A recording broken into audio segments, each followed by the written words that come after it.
तत्सत्। ॐ नमो भगवते वासुदेवाय।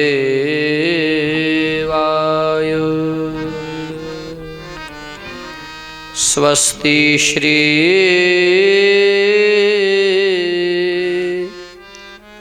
गणेशाय नमः। श्री सरस्वत्यै नमः। श्री गुरुभ्यो नमः। श्री रुक्मिणी पांडुरंगाभ्यां नमः। ॐ नमः पार्वती पतये। हर हर महादेव।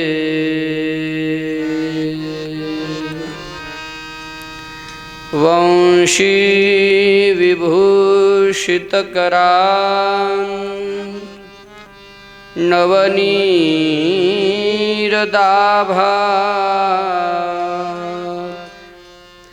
पीताम्बरादरुणबिम्बफलाधरोष्ठात् पूर्णेन्दुसुन्दरमुखादरविन्दनेत्रात् कृष्णात् परं किमपि तत्त्वमहं न जाने। लोकाभिरामं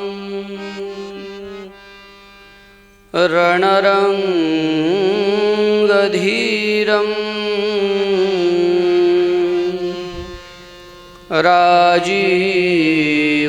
राजीवनेत्रं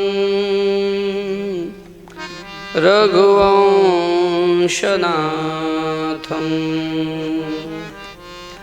कारुण्यरूपं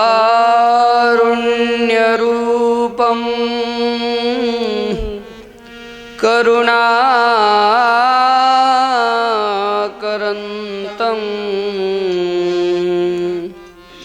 श्रीरामचन्द्रं शरणं प्रपद्ये।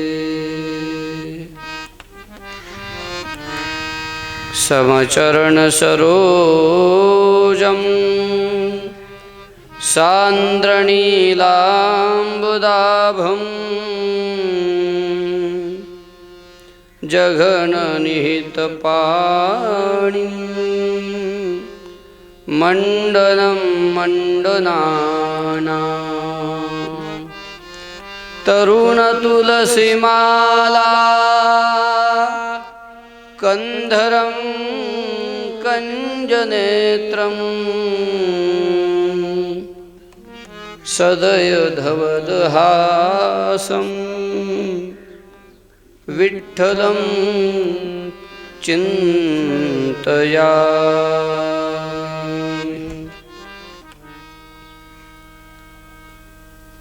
भवानी शंकरो वन्दे श्रद्धा विश्वासरूपिणो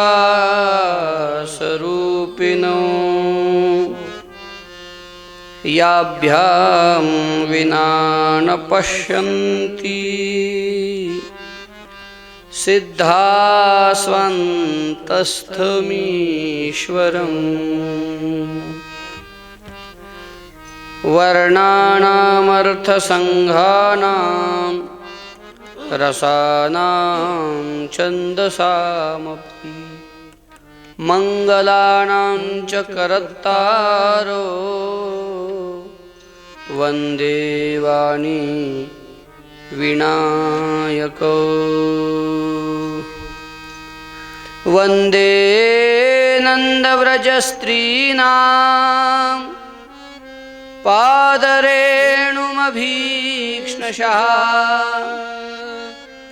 यासां हरिकथोद्गीतं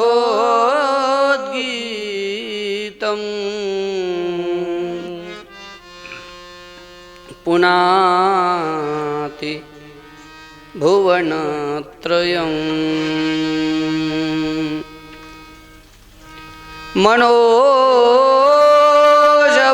मारुततुल्यवेगं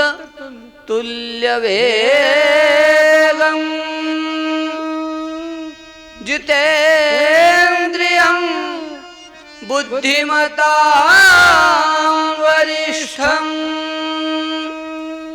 वातात्मजं वानरयूथमुख्यं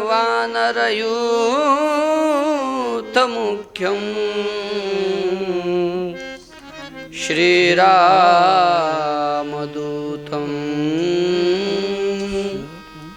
शरणं प्रपद्ये। गुरुर्ब्रह्मा गुरुर्विष्णु गुरुर्देवो महेश्वरः गुरुस्साक्षात् परब्रह्म तस्मै श्री गुरुवे नमः। नमोऽस्तु ते व्यास विशालबुद्धे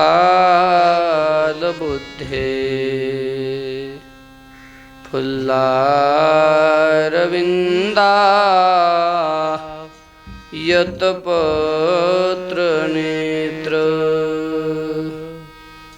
येन त्वया भारत तैलपूर्णः प्रज्वालितो ज्ञानमयप्रदीपः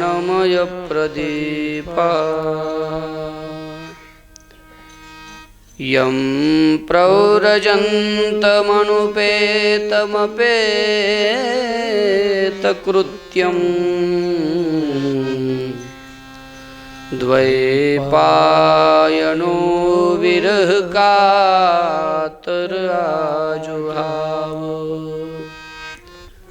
पुत्रेति तन्मयतया तरवो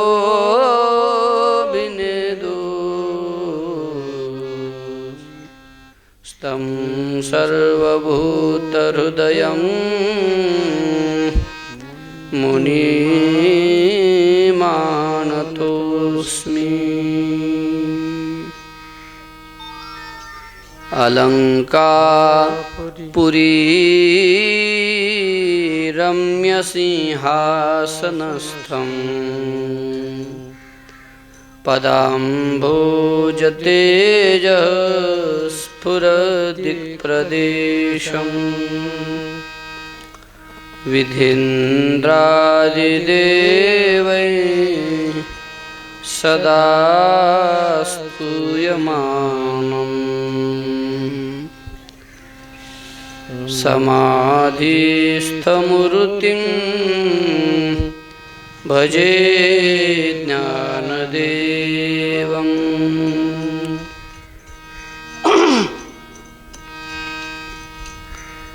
नमो सद्गुरु तुकया ज्ञानदीपा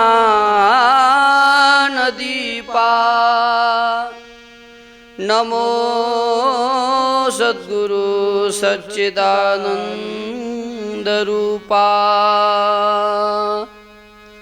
नमो सद्गुरु भक्तकल्याणमूर्ति नमो सद्गुरु भास्करा पूर्णकीर्ति।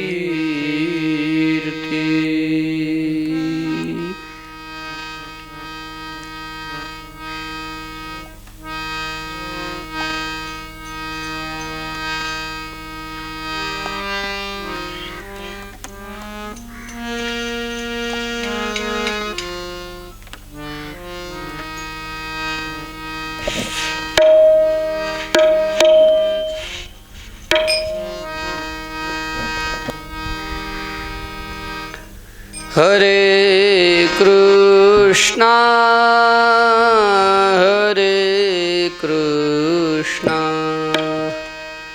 कृष्णा कृष्णा हरे हरे हरे रामा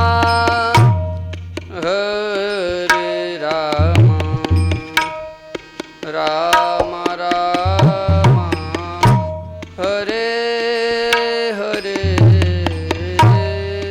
हरे कृष्णा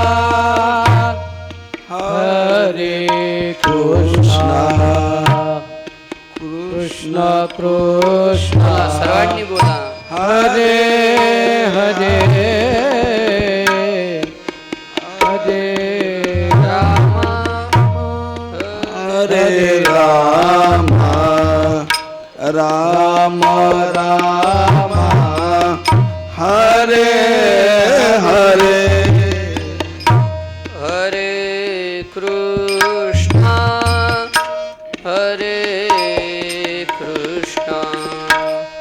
कृष्णा कृष्णा हरे हरे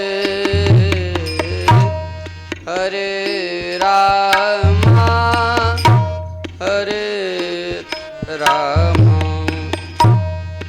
राम राम हरे हरे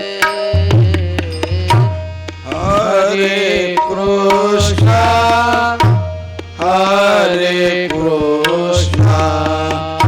कृष्णा कृष्णा हरे हरे हरे राम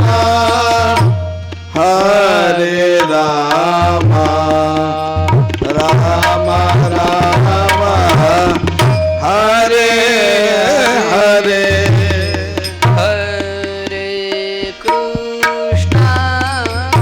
हरे कृष्णा कृष्णा कृष्णा हरे हरे हरे कृष्णा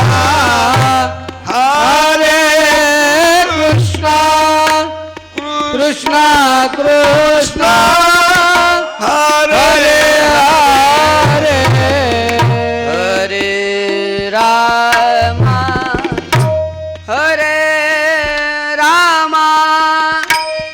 राम राम हरे हरे हरे राम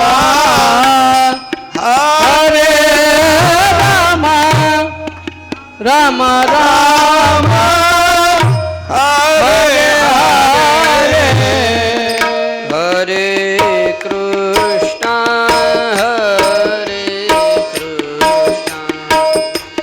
कृष्णा कृष्णा हरे हरे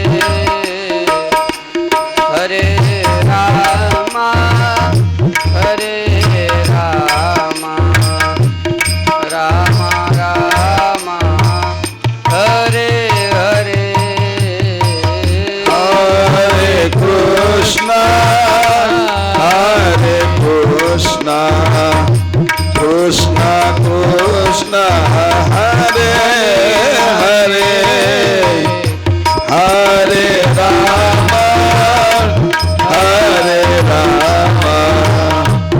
राम राम हरे हरे हरे कृष्णा कृष्णा कृष्णा हरे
कृष्ण हरे हरे राम राम हरे हरे राम राम हरे हरे कृष्ण कृष्ण हरे हरे कृष्ण कृष्ण हरे हरे राम राम हरे हरे राम राम हरे हरे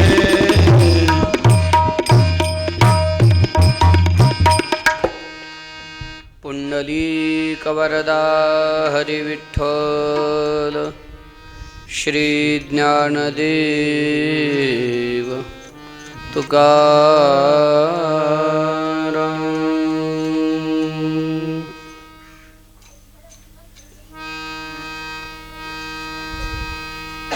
अकारण करुणावरुणालय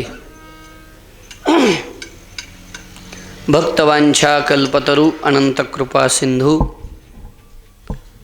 अखिल कोटि ब्रह्मांड नायक रुक्मिणी प्राण संजीवन हरिनाथ विश्वमाऊली श्री ज्ञानोबराया जगद्गुरु श्री तुकोबराया आदि करून सर्व साधू संतांच्या कृपाशीर्वादाने पुण्यसलीला भगवती तेरणामाईच्या पवित्र तीरावरती भक्तिदेवी भगवती माकनाई माईच्या पवित्र चरण सानिध्यामध्ये वैकुंठवासी परम आदरणीय गुरुवरे श्री परमपूज्य सद्गुरू श्री मारुती बाबांच्या 27व्या पुण्यस्मरणाच्या निमित्ताने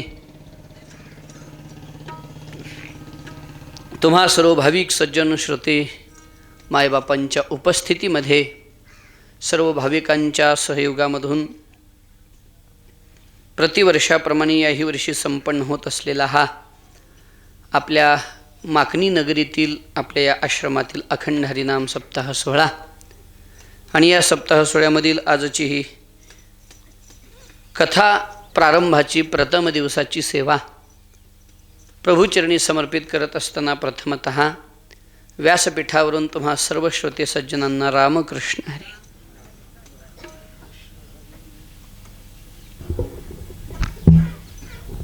जवळजवळ गेली 7-8 वर्षापासून आपण सर्वजण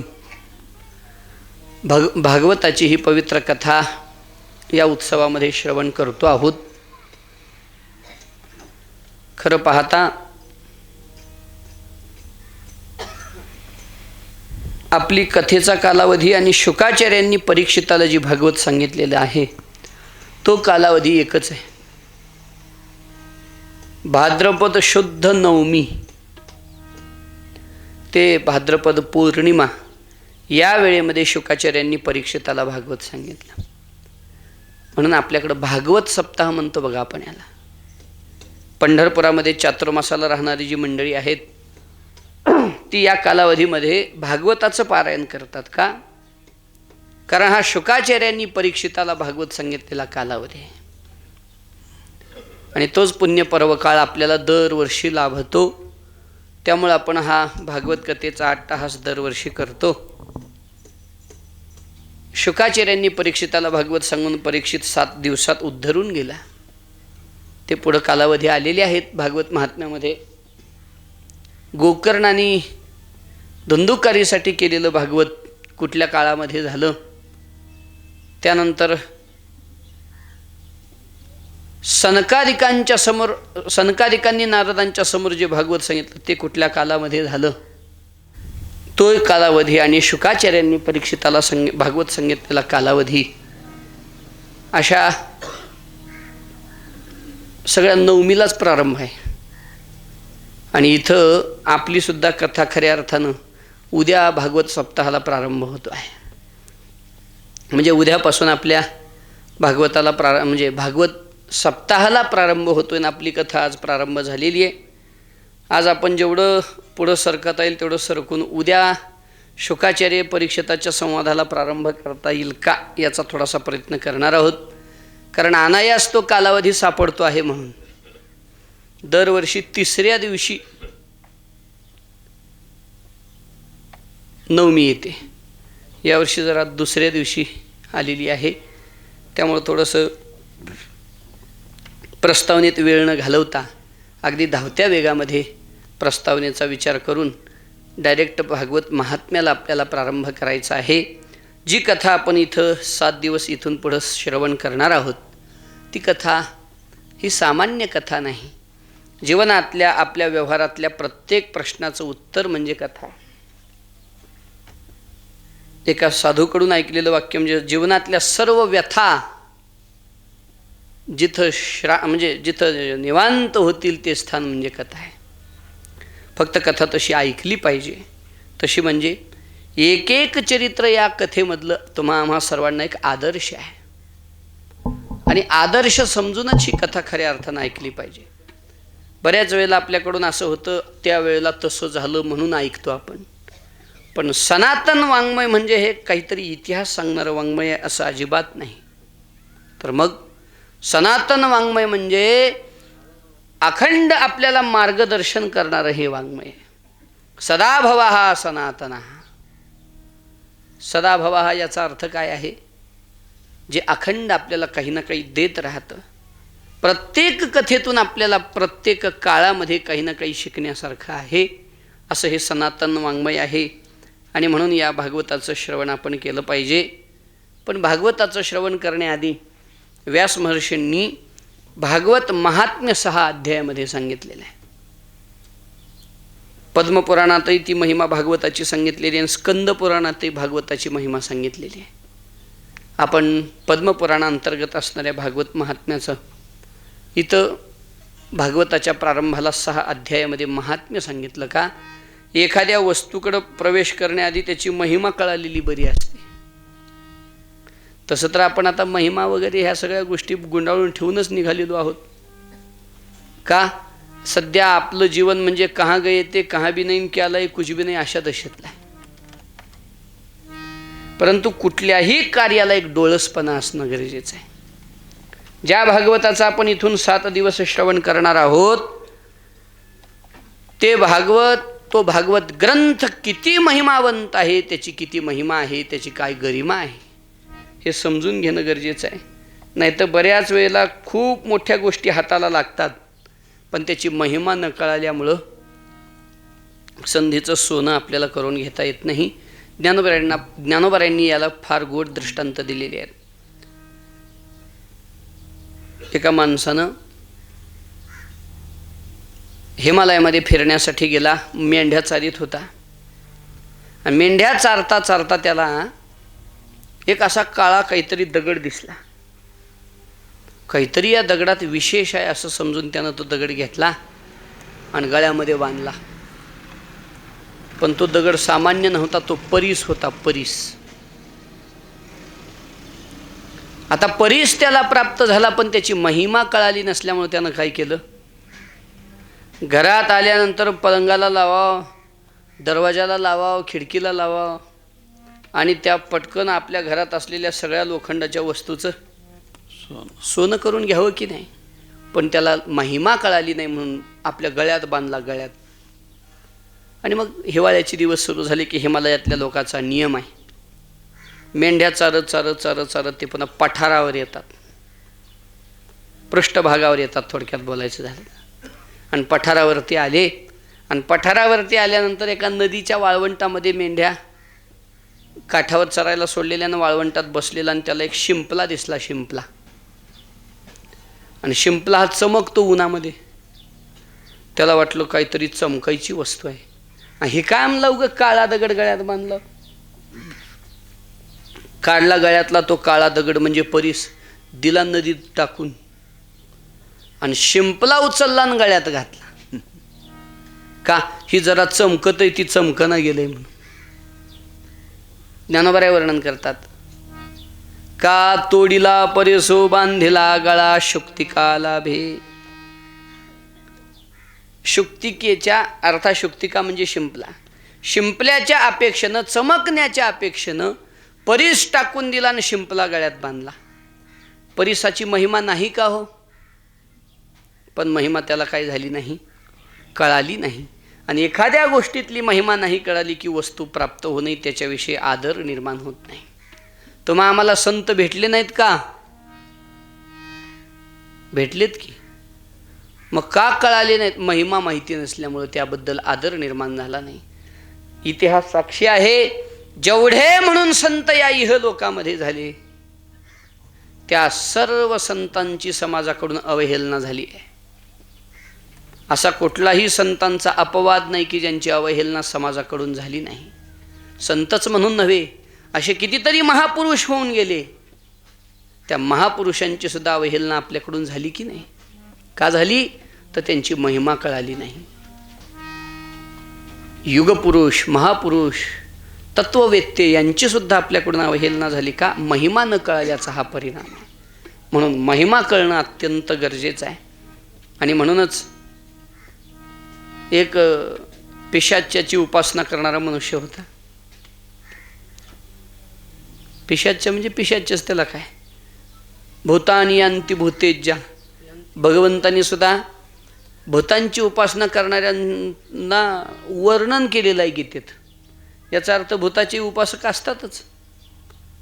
यांती देवव्रतान देवान पितृण्यांती पितृव्रतः भूतानी यांती भूतेज्या यांती मद्याजिनोपिमाम. भगवान सांगतात त्यामध्ये यांती भूतानी यांती भूतेज्या. भूताची उपासना करणारा एक होता. आणि असा उन्हाळ्याच्या दिवसामध्ये प्रवासाला निघाला, कुठल्या तर माळावर अडकला. लक्षात येईना कुणीकडे जावं कुणीकडे वळावं, काही नाही. तहान लागलेली, झाड दिसेना. आणि मग देवाला आळवू लागला आणि देव प्रसन्न झाला. म्हणजे काय पाहिजे बाबा तुला? क्षुद्र देव, प्रसन्न व्हायला तरी काय लागते त्याला? आणि त्याच्या प्रसन्न होण्यानं मिळते तरी काय दुसरं? काही काही देव प्रसन्न व्हायला काही सुद्धा लागत नाही. मग मना एवढा दक्षिणा दिलं तरी देव प्रसन्न होते असं आहे. पण खऱ्या साधूला प्रसन्न करायचं म्हणलं तर मग मात्र जीवनाचा कस लागतो. ज्ञानोबा तुकोबारायला प्रसन्न करायचं म्हटलं जीवनाचा कस लागतो. सामान्याला प्रसन्न करायला काय लागतं? तशीच अवस्था. देव प्रसन्न झाले म्हणजे वत्सा काय पाहिजे बाबा? त्या देवाला वत्सा तर म्हणावं कुठलं करणार? बोल भक्तीने म्हणल्यासारखं. काय पाहिजे तुला? त्यानं सांगितलं काही नाही देवा, मी असल्या उन्हात, भयंकर उन्हात बसलेलो आहे. मला रस्ता लक्षात येत नाही, कुठं वस्ती दिसत नाही. पाणी प्यावं म्हणलं तर पाणी नाही, झाड नाही, सावली नाही. कृपा करा, मला पाणी द्या. त्यानं म्हणलं माझ्याकडं पाणी काय नाही बाबा, पण अमृत आहे, अमृत. आणि त्यानं अमृताचा ग्लास दिला. शेणाचा अमृताचा ग्लास पिण्यासाठी अशी मान ही केली आणि दूरवर त्याला पाणी दिसलं. ते पाणी होतं का? उन्हाळ्यामध्ये झळा दिसते, झळा. त्याला मृगजळ म्हणतं शास्त्र. पाण्यासारखं भरलेला अमृताचा ग्लास दिला टाकून आणि गेला पळत पाणी आहे म्हणून. बहुमृगजळ देखो निडोळा थुंकी जे अमृताचा गिळता गळाळा का तोडिला परिसु बांधिला गळा शुक्तिका लाभे. गेली बघा झोपतात ह्या महाराजाची. बहुमृगजळ देखो निडोळा. ज्ञानोबा सांगतात मृगजळाची नदी पाहिली मग अमृत टाकून दिलं. मला सांगायचं काय, भुलला कशाला हे सांगायचं नाही, पण अमृताची महिमा कळाली नाही म्हणून मृगजळाच्या मागे धावला. महिमा कळाली पाहिजे. बऱ्याच वेळेला वस्तू जवळ असते पण त्याची काही कळत नाही, महिमा कळत नाही. त्याला कोणीतरी त्याची महिमा सांगणारा पाहिजे. तसं भागवत ग्रंथ आपल्याकडं आहे, भागवत कथाही आपण श्रवण करतो, पण भागवताची काय कळाली पाहिजे? महिमा कळाली पाहिजे. म्हणून भागवत महात्म्य भागवताच्या प्रारंभी येतं. आता विस्तार न करता भागवत महात्म्याच्या श्लोकाच्या चिंतनाला आपण सद्गुरु कृपेनं प्रारंभ करणार आहोत. व्यास महर्षींनी भागवताचं महात्म्य सांगत असताना पहिल्यांदा भगवान श्रीकृष्णाला नमस्कार केला. हे मंगलाचरण साधलं. कुठलंही कार्य करत असताना सुरुवातीला मंगलाचरण करावं. त्याचा थोडक्यात जर अर्थ करायचा झाला, मंगलाचरणचा जर विग्रह केला तर मंगल, पदच्छेद केला तर मंगल आचरण असा अर्थ होतो की नाही. आपल्याकडून मंगल कर्माचं आचरण व्हावं, मग कार्याला प्रारंभ व्हावा. मग मंगलाचरण 3 प्रकारानं करता येतं. आचरण म्हणजे तर सगळ्यांना माहिती आहे, जे कर्म आचरित केल्यानं आपलं कल्याण होईल असं मंगलाचरण. मग 3 गोष्टींना मंगलाचरण होतं. पहिली गोष्ट, देवाला नमस्कार करणं हा सुद्धा आपला आचार मंगल आचार आहे. देवाच्या रूपाचं ध्यान करणं हा सुद्धा आपला मंगल आचार आहे. आणि भगवंताच्या रूपाचं, नामाचं, चरित्राचं वर्णन करणं हा मंगलाचार 1. देवाच्या चरणाला नमस्कार करणं हा मंगलाचार 2. आणि देवाला आशीर्वाद मागणं हा सुद्धा मंगलाचार आहे. याला शास्त्रीय भाषेत सांगायचं झालं, देवाच्या रूपाचं स्मरण करणं वस्तुनिर्देश रूप मंगलाचरण, भगवंताच्या चरणाला नमन करणं नमस्कार रूप मंगलाचरण, आणि तिसरी गोष्ट आहे देवाला आशीर्वाद मागणं म्हणजेच आशीर्वाद रूप मंगलाचरण. त्यामधलं नमनरूप मंगलाचरण या ठिकाणी व्यास महर्षींनी भागवत महात्म्याच्या प्रारंभाला केलेला आहे. आपल्या साधू संतांनी सुद्धा ग्रंथाची जेव्हा जेव्हा निर्मिती करायचा प्रसंग आला तेव्हा देवाला नमस्कार रूप मंगलाचरण साधलेलं आपल्याला पाहायला सापडतं बरं का. नमस्कार रूप मंगलाचरण, देवाला नमस्कार करावा आणि मग कुठल्याही कार्याला प्रारंभ करावा. आता लई लांब जात बसण्यापेक्षा सरळ सरळ जर गणित सांगायचं झालं तर ज्ञानेश्वरीचं जे पहिली ओवी आहे त्या पहिल्या दुसऱ्या ओवीच्या निमित्तानं जर विचार केला तर ते कोणतं मंगलाचरण आहे हो? नमस्कार रूप मंगलाचरण आहे का वस्तुनिर्देश रूप मंगलाचरण आहे का आशीर्वाद रूप मंगलाचरण आहे? ज्ञानेश्वरीचं मंगलाचरण मध्ये वेगळ्या वेगळ्या प्रकारानं ज्ञानोबारांनी मंगलाचरण केलेलं आहे. पण प्रथम अध्यायाचा विचार केला तर 2 प्रकारचं मंगलाचरण ज्ञानोबारांनी तिथं साधलेलं आहे. सुरुवात नमस्कार रूप मंगलाचरणानं केली आणि पुढं वस्तुनिर्देश रूप मंगलाचरण साधलं. नमस्कार रूप मंगलाचरण, ओम नमोजी आद्या नमोजी असं म्हणून नमस्कार रूप मंगलाचरण साधलं. आणि मग पुढं वस्तुनिर्देश रूप मंगलाचरण सुरू झालं. वेद प्रतिपाद्या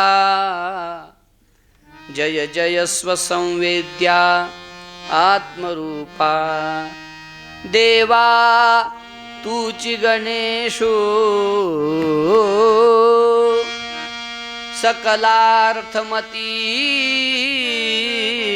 प्रकाशू म्हणे निवृत्तीदासू अवधारी रोजे. आणि मग गणपतीच्या रूपाचं वर्णन ज्ञानोबारांनी केलेलं आहे. पुढच्या 20 ओव्या जवळपास कमी जास्ती असतील पण एक अंदाजे नाही जास्त होऊ लागलं.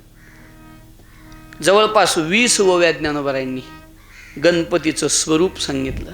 आणि या 20 ओव्यामध्ये गणपतीचं नुसतं रूप सांगितलं नाही, आपल्या भारतीय संस्कृतीमध्ये असणाऱ्या सर्व दर्शनकारांची मतं कशी कशी आहेत याचं वर्णन ज्ञानोबारांनी त्याच्या गणपतीच्या वर्णनात आणली. आणि गणपतीची वाङ्मयीन मूर्ती ज्ञानोबारांनी पहिल्या अध्यायाच्या प्रारंभात सांगितली. स्मृती तेची अवयव तीच आहे ना तिसरी ओवी. देखांगिक भाव तेथ लावण्याची ठेवार्थ शोभा. अष्टादश पुराणे तीची मणी भूषणे पदपद्धती खेवणे प्रमेय रत्नांची पदबंधनागर जेथ तेची रंगाथिले अंबर जेथ साहित्यवाने सुपूर उजाळाचे देखा काव्य नाटका जे निर्धारिता सकौतुका जयाची ऋणझुनती क्षुद्र घंटिका अर्थध्वनी नाना प्रमेयांची परी निपुणपणे पाहता कुसरी दिसती उचित पदे माझारी रत्ने भली देखा षडदर्शने मणिपती तेची भुजांची आकृती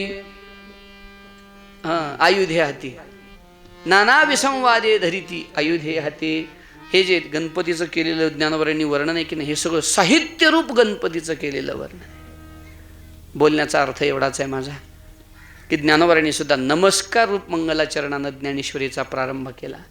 नामदेवरायांनी सुद्धा आपल्या ग्रंथाचा प्रारंभ करत असताना नमस्कार केला. प्रथम नमन करू गणनाथा उमा शंकराची सुता चरणावरी ठेवणी माथा साष्टांगाता दंडवत दुसरे नमो सारजा जी चतुराननाची आत्मजा वाक्सिद्धी पाविजे सहजा तिच्या चरण वजा दंडवत. पुढची चरण खालीवर होत्यात माझी, राहू द्या. आता नमो देव ब्राह्मण ज्यांचे निपुण्ये पावन प्रसन्न होती श्रोते जन तया माझे नमन दंडवत. आता नमो रंगभूमिका कीर्तने उभे होती लोका टाळ मृदंग श्रोते देखा तया माझे नमन दंडवत. आता नमो साधू सज्जन नित्य करीती हरीचे ध्यान अखंड नाम उच्चारती जन तया माझे नमन दंडवत. ऐसे नमन करुणी सकळा नमस्कार रूप मंगलाचरण. पांडुरंगा करू प्रथम नमन नमस्कार रूप मंगलाचरण. सांगण्याचा अर्थ आपली ही संस्कृती आहे. वस्तुनिर्देश रूप मंगलाचरण आशीर्वाद रूप मंगलाचरण आपल्याकडून होईल अथवा न होईल, पण आपला सहज रोजचा चालीबोलीतला हा व्यवहार आहे. एखादा दुकानदार सकाळी सकाळी आपलं दुकान उघडलं आणि गल्ला पहिल्यांदा उघडायचा असेल त्यावेळेला काय करतं? पाया पडतो की नाही? हे नमस्कार रूप मंगलाचरण आहे. एखादा गाडी चालवणारा सकाळी गाडीवर बसला आणि गाडीला सेल्फ मारला की पहिलं काय करतं? गाडीच्या पाया पडतो. हे नमस्कार रूप मंगलाचरण आहे. शेतकरी पेरणी करताना अन्य कुठल्याही गोष्टीत आपलं हे नमस्कार रूप मंगलाचरण इतकं एकरूप झालेलं आहे जीवनाशी. आता ह्याला मंगलाचरण म्हणावं का अमुक म्हणावं का तमुक म्हणावं हे म्हणजे आम्हाला कळत नाही, पण हे आपल्या परंपरेनं घालून दिलेला नियम आहे. एखादा अभ्यासू आणि आत्मीय विद्यार्थी असेल, ग्रंथ उघडताना काय करतो? ग्रंथाला नमस्कार करतो. आणि ते केलं पाहिजे. ग्रंथाची कृपा आपल्यावर व्हावी म्हणून नमस्कार रूप मंगलाचरण. हे मंगलाचरण आपण करतो. व्यास महर्षींनीच जर ही परंपरा आपल्याला घालून दिलेली आहे तर ते कसं काय ही परंपरा सोडतील? म्हणून त्यांनी सुद्धा नमस्कार रूप मंगलाचरण भागवताच्या प्रारंभी साधलेलं आहे. पहिल्यांदा भगवान श्रीकृष्णाला नमन करत असताना त्याचं लक्षण सांगितलं, त्याचं तटस्थ लक्षण, स्वरूप लक्षण, त्याचा स्वभाव, आणि मग त्याला नमस्कार. तिथं सुद्धा ज्याला नमस्कार करायचा आहे त्याची महिमा आधी कळावी, म्हणून आधी त्याचं स्वरूप कसं आहे. ज्या कृष्णाला तुम्ही नमस्कार करता तो त्या कृष्णाचं स्वरूप कसं आहे? व्यास महर्षी सांगतात सच्चिदानंद रूपाय, असं त्याचं स्वरूप आहे. तटस्थ काय आहे त्याचं? विश्वोत्पत्त्यादी हेतवे, आणि त्याची शरणागती केल्यानंतर भक्ताप्रती त्याचा स्वभाव कसा आहे? तापत्रय विनाशाय श्रीकृष्णाय वयं नमः. श्रीकृष्णाय वयं नमः. आम्ही सर्वजण त्याला नमस्कार करूया. आपण सर्वजण त्याला नमस्कार करू. कथेतला हा नियम आहे. काय अयम नमः सुद्धा चालला असता. मी त्यांना नमस्कार करतो, पण संताची ही परंपरा आहे. एकट्यानं परमार्थ करावं ही संताची पद्धत नाही. वयम घेऊन प्रथम पुरुषाचं बहुवचन घेतलं व्यासांनी. आपण सर्वजण नमस्कार करू. ही संत परंपरा आहे. तुमचं तुम्ही करा म्हणणं हे ज्ञानी लोकांचं काम आहे. जात जा रे पंढरपूरला हे ज्ञानाचं काम आहे, आणि चला हो पंढरपूरला हे संतांचं काम आहे. जा म्हणून सांगणारा ज्ञानी असू शकेल, त्यात काही विषय नाही, पण चला आपण सगळेजण मिळून जाऊ. जाऊ देवाची या गावा, जाऊ देवाची या गावा, जाऊ देवाचे गावा, जाऊ देवाचे गावा, जाऊ देवाचे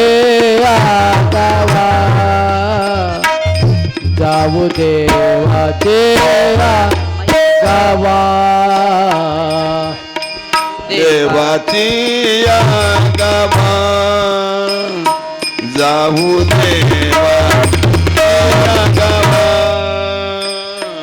देव देईल विसावा देव देईल विसावा देवा सांगू सुख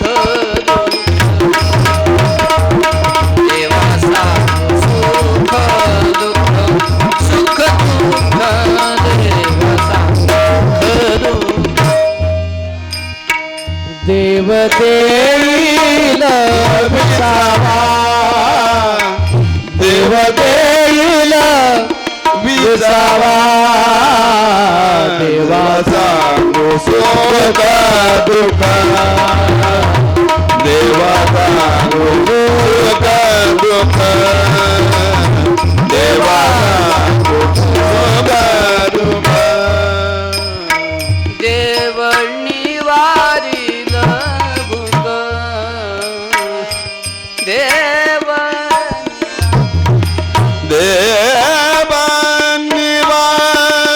देवानिवारीला भोग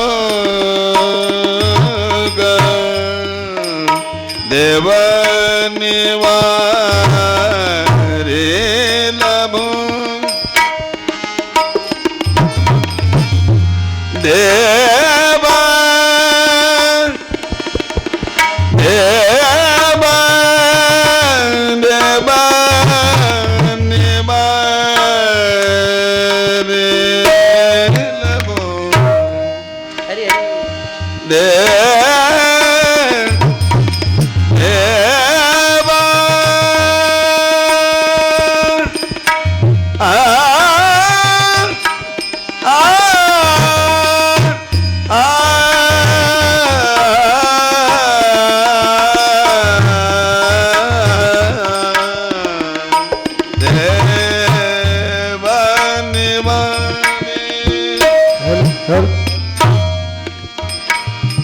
देव निवारील भूक देव निवारील भूक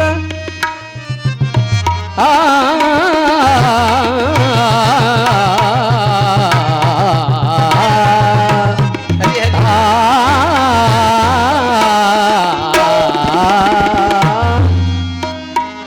देव निवारील भूक देव निवारील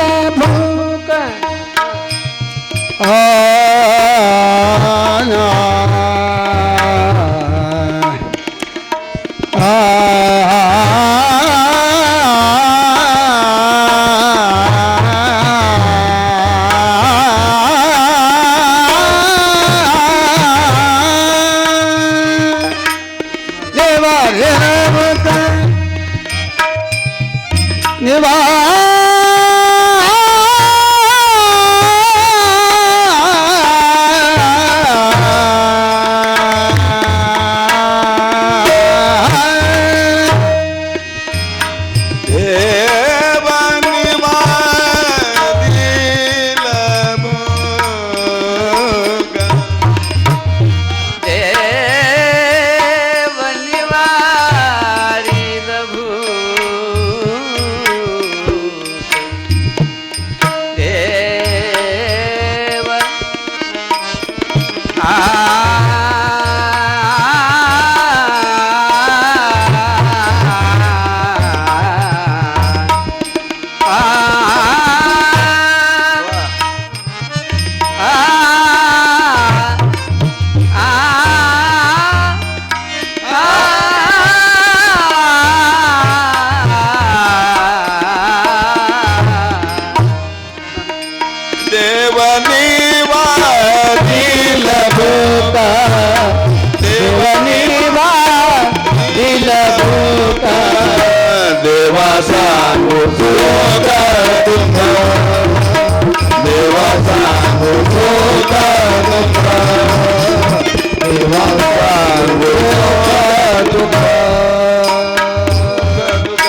ही संतांची परंपरा आहे. जाऊ देवाची या गावा,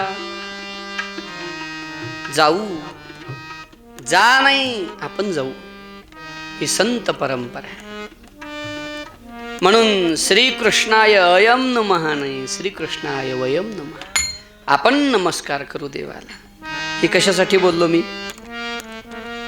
संतांची ही परंपरा आहे. एकट्यानं परमार्थ करावा ही भूमिका संतांची नाही. आपण करोनी चिंतन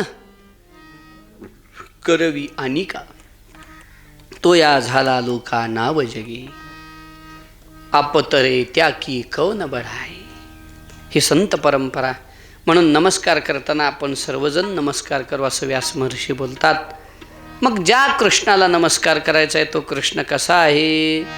सच्चिदानंद रूपाय, तो परमात्मा सच्चित आनंद स्वरूप आहे, तो सत्स्वरूप आहे. हे सांगण्यामध्ये भगवंताचं सत्य पण सांगितलं. तो खरा आहे. जगामध्ये देव खरा आहे महाराज. खऱ्या देवाविषयी बऱ्याच लोकाला शंका आहे. देव खरा आहे का खोटा आहे असं जी शंका निमित्त बोलतात की नाही, देव असत्य आहे हो, त्यांच्यासाठी साधू संतांनी प्रमाण करून ठेवलेली आहे की बाबा सत्य तू सत्य तू सत्य तू विठ्ठला. या जगात देव खरा आहे. किंबहुना देवच खरा आहे. तुम्ही आम्ही काय खरे आहोत का? आपण खरे आहोत का हो? आपला देह खरा नाही, ही सृष्टी खरी नाही, पण परमात्मा मात्र खरा आहे. ही सृष्टी खरी आहे का? प्रपंच एक झाला होता, ही तो समूळ मिथ्या वार्ता. मग पुढे होईल मागोता, कदा कल्पांती घडे ना. म्हणून सृष्टी खरी नाही, पण देव खरा आहे. उदाहरणार्थ बोलायचं झालं, देव कसा खरा आहे आणि सृष्टी कशी खरी नाही, आता काय तो मुख्य विषय नाही आपला, पण तरी बोलायचं झालं तर दिवस मावळायची वेळ असेल, शेताकडून आपण निघालेलो असू आणि शेताकडून निघालेलं असताना रस्त्यावर एखादी दोरी पडलेली आहे. त्या दोरीवर आपल्याला अंधार थोडासा झालेला असल्यामुळं काय वाटतो? ती दोरी न दिसता साप पडलाय का काय वाटते? आता तिथं साप खरा आहे का दोरी खरी आहे? दोरी. हां, खरं काय आहे? सापाला सत्यत्व यायला कारण असणारी दोरी सत्य आहे, पण साप सत्य नाही, असत्य आहे, भासमात्र आहे. तसं हे जगत ज्याच्यामुळं सत्य स्वरूपानं प्रतीतीला येतं, ज्या अर्थी जगत मिथ्या असून सत्य रूपानं प्रतीतीला येतं, त्या अर्थी ज्याच्यावर हे भासलेलं आहे तो परमात्मा सत्यच असला पाहिजे. दोरी जशी पडले तशीच सापाची कल्पना होते ना. दोरी जर अशी गोल पडलेली असेल तर साप गोळा होऊन बसला वाटतं. दोरी जर वाकडी तिकडी पडलेली असेल तर साप, म्हणजे दोरीचा जो आकार आहे तो सापाचा होतो. तसं परमात्मा जर सत्य आहे म्हणूनच ही सृष्टी सत्यत्वाला येते. म्हणजे हा परमात्मा सत्य आहे. तुकोबरा तर बोलतात की हाच खरा आहे, जगात बाकी सगळं खोटा. येर ते माईक दुःखाची जनिती. परमात्मा तर माईक आहे. आपलं जगत देवाला सोडून जे जे आहे ते सगळं माईक आहे, लटका आहे. लटे का व्यवहार सर्व हा संसार, वाया येर झार हरिवीन. महाराज बोलतात हरिवीन सगळं वाय आहे. तुकोबराय बोलतात की नाही, तुका म्हणे तूची खरा, येर वावगा पसारा. एकमेव देवच या जगात खरा आहे महाराज, बाकी सगळा पसारा आहे, पसारा. हरिवीन सगळं म्हणजे भ्रम आहे हे सगळं. असो, परमात्मा सत्य आहे, तो सत्य आहे, तो खरा आहे. म्हणजे बरं, अजून तो चित स्वरूप आहे, म्हणजे तो चित या शब्दाचा अर्थ चैतन्य स्वरूप आहे. तो सजीव आहे देव, निर्जीव वस्तू नाही परमात्मा. अशी एक काहीतरी वस्तू आहे असं म्हणतात. वस्तू जरी शास्त्रानं शब्द वापरलेला असला तरी ती वस्तू म्हणजे सचेत वस्तू आहे. कशावरून? वेदांनी सृष्टीची निर्मिती कशी झाली हे सांगितलेलं आहे. वेद सांगतात की परमपुरुषाच्या ठिकाणी एकोहम बहुश्याम हा भाव निर्माण झाला. एखाद्या गोष्टीचा संकल्प सजीवात निर्माण होतो का निर्जीवात? गाडी टकाटक आहे, सगळं हवा चांगली आहे, इंजन चांगलं आहे, तेल पाणी ऑइल सगळं व्यवस्थित आहे, पण गाडी मनानं संकल्प करते का मला अमुक अमुक ठिकाणी जायचं आहे म्हणून? ॲटो ड्राईव्ह मोडवर जरी असली तरी ॲटो ड्राईव्ह मोडवर सिलेक्ट करायला एखादी तरी चेतन वस्तू पाहिजे. बरोबर आहे ना? म्हणजे चेतनाशिवाय संकल्प होत नाही. आणि जर सृष्टीची निर्मिती संकल्पातून असेल तर परमात्मा जड नाही, तो सुद्धा चैतन्य स्वरूप आहे. शास्त्रकारांनी या जगताच्या ठिकाणी ईक्षण कर्तृत्व आहे म्हणून परमात्मा जड नसून परमात्मा चेतन आहे असं सांगितलेलं आहे. हे की नाही? एकोहम बहुश्याम. मग त्याने ईक्षण करायला सुरुवात केली म्हणे. मग भार्याम एस्यात अथ प्रजा ये इतिही, मला एक बायको असावी, तिच्यापासून मी प्रजा निर्माण करेन, मग प्रकृती पुरुष ही पद्धती पुढं आहे. हे सांगण्याचा हेतू परमात्मा चेतन आहे म्हणून तो चित स्वरूप आहे आणि तो आनंद स्वरूप आहे. त्याची उपासना ज्याने केली त्याला आनंद देतो म्हणून आनंद स्वरूप म्हणा, किंवा म्हणा तो अखंड अपरिच्छिन्न आहे म्हणून तो आनंद. यो वय भूमात तत्सुखम, श्रुती माता सांगते यो वय भूमात, तो व्यापक आहे म्हणून सुखी आहे. आणि बघा तुम्ही, जिथं व्यापकपण आहे तिथं आनंद आहे, जिथं संकोचितपणा आहे तिथं आनंद नाही. लोकाला वाटतं कुटुंब लहान सुख महान, चुकीचं आहे. जेवढं तुम्ही व्यापक असाल तेवढा आनंद जास्त आहे. 40 माणसाचा परिवार आहे आणि एखाद्याला मुलगा झाला, सगळेच्या सगळे 40च्या 40 आनंदी होतात की नाही? मग व्यापकात सुख जास्त आहे का संकुचित होण्यात सुख जास्त आहे? सुख हे व्यापक होण्यात जास्त आहे. उदाहरण सांगतो आपल्याला, नदीच्या पाण्याला विटाळ आहे का? हां, अग्नीला विटाळ आहे का? कारण अग्नीही व्यापक आहे आणि गंगासुद्धा व्यापक आहे. हिमालयापासून समुद्रापर्यंत ती तुटलेली नाही म्हणून तिला विटाळ नाही. पण तेच गंगेचं पाणी एखाद्याच्या तांब्यात आलं तर तिथून त्याला विटाळ सुरू झाला. गंगेतलं पाणी भरून घेताना सर्वजण त्या एकाच घाटावर आंघोळ करायलेले असतात, तेव्हा त्याला पवित्र अपवित्र असली संकल्पना नसते. पण एखादा सवळ्यातला मनुष्य ते तांब्या भरून घेऊन निघाला की मग म्हणतो थांबा, दूर राहा, मी सवळ्यात आहे. संकोचित झाला की विटाळाला सुरुवात झाली. व्यापक आहे तोपर्यंत विटाळ नाही, दुःख नाही.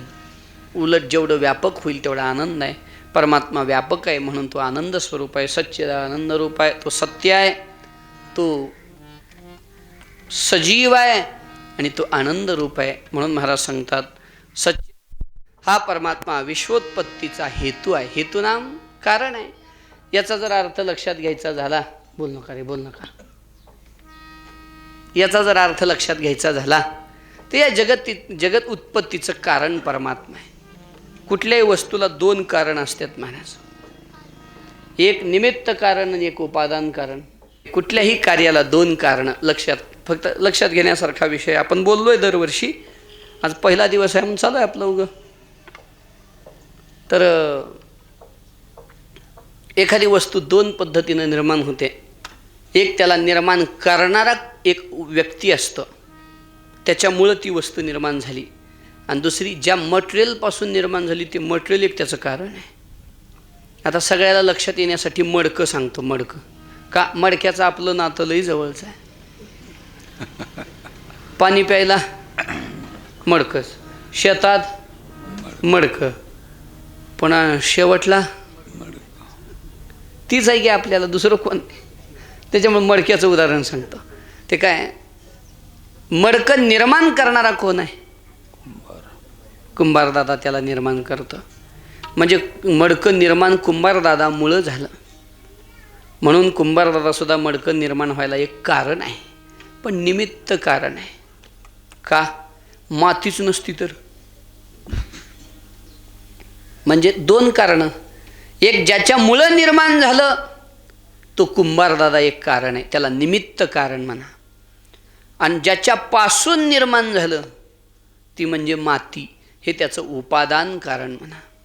निमित्त कारण आणि उपादान कारण अशी दोन कारणाचा जर विचार करायचा झाला तर जगत निर्माण कोण केलं? देवाने केलं. म्हणून देव हा जगताचं निमित्त कारण आहे. मग कोणापासून निर्माण केलं या जगताला भगवंतानी? मग तुम्ही म्हणाल महाराज वापरलं असेल मटेरियल, आधी पाया खणला असेल, मग त्याच्या सिमेंट वतलं असेल, वाळू वतलं असेल, मग हळूहळू हळूहळू जगाची निर्मिती झाली असेल. तसं नाही. तसं जर म्हटलं कशापासून निर्माण झाला असा जर प्रश्न विचारला आणि आपण जर म्हणायला लागलो की देवाने कुठल्या तरी पदार्थाचा उपयोग करून सृष्टीला निर्माण केलं, तर देवाबरोबर कुठली तरी वस्तू आधीसुद्धा एक शिल्लक होती असा अर्थ करावा लागेल की नाही? म्हणजे द्वैतवादाची आपत्ती तिथं येईल. कारण कुंभारदादा जेव्हा मडकं घडवतो तेव्हा कुंभारदादाबरोबर मातीसुद्धा आहे. तसं देवाबरोबर कुणी होतं का? नाही. देव हा एकमेवा द्वितीय आहे.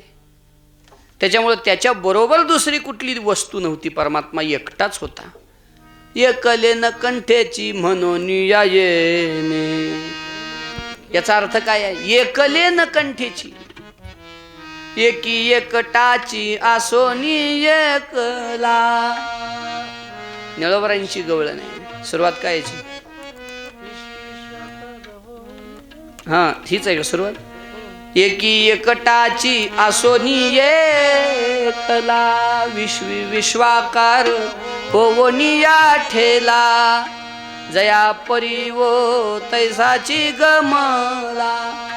नंद नंदन हा अचोज अंबुलावो, ऐशा गौपिका बोलती परस्परी. हेच आहे ना? ऐशा गोपिका त्या बोलती परस्परी, एकी एकटाची आसोनी एकला. पहिले कोठेच नव्हते काही, चंद्र सूर्य तारा नाही. अवघे शून्याची, इथं शून्याचा अर्थ ब्रह्म असा आहे.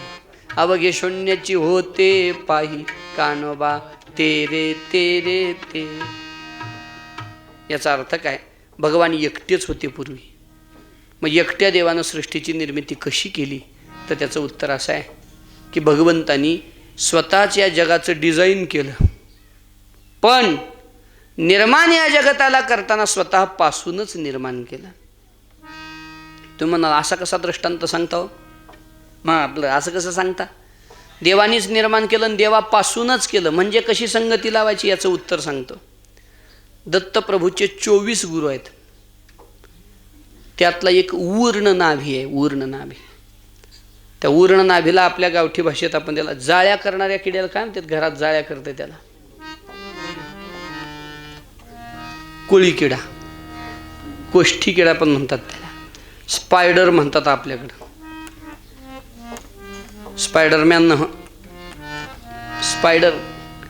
तो जो स्पायडर आहे की नाही, घरात जी जाळी करतो, जाळी, त्या जाळीची डिझाईन करायला कुठल्या इंजिनियरला बोलवून घेतो? स्वतःच त्याची डिझाईन करतो. मग जाळी कुठल्या बाजारातून आणतो? का कधी शुक्रवारी लवाऱ्यात ही भेटलाय? आमले कस काय? आमले जरा जाळी संपल, ती जाळी न्यायला आलतो. का मंगळवारी आपल्या गावात भेटलाय कधी? की म्हणले कस काय येणं? म्हणले काय नाही, जरा जाळी संपली होती, जाळी घ्यावं म्हणून आलो होतो, जरा जाळी करायची अमुक अमुक घरात. तो जाळी कुठून आणत नाही, स्वतःच्या शरीरातून निर्माण करतो.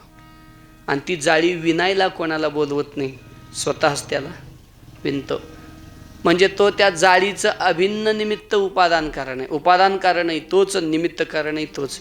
तसं भगवंतानी ही जी सृष्टी निर्माण केली, ती सृष्टी निर्माण करणाराही परमात्माच आहे. आणि स्वतःपासूनच या सृष्टीला भगवंतानी आकार दिलेला आहे. जे ते विश्व अलंकाराचे विसुरे, जरी आहात यानानी आकारे, परी घडले एकेची भांगारे, हे परब्रह्मे.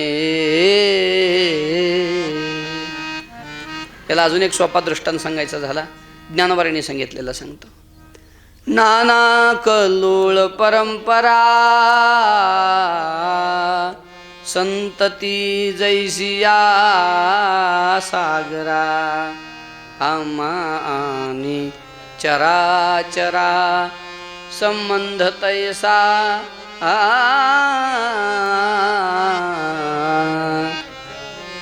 ज्ञानोबराय वर्णन करतात. नाना कल्लोळ परंपरा संतती जैसिया सागरा. समुद्रामध्ये लाटा निर्माण होतात.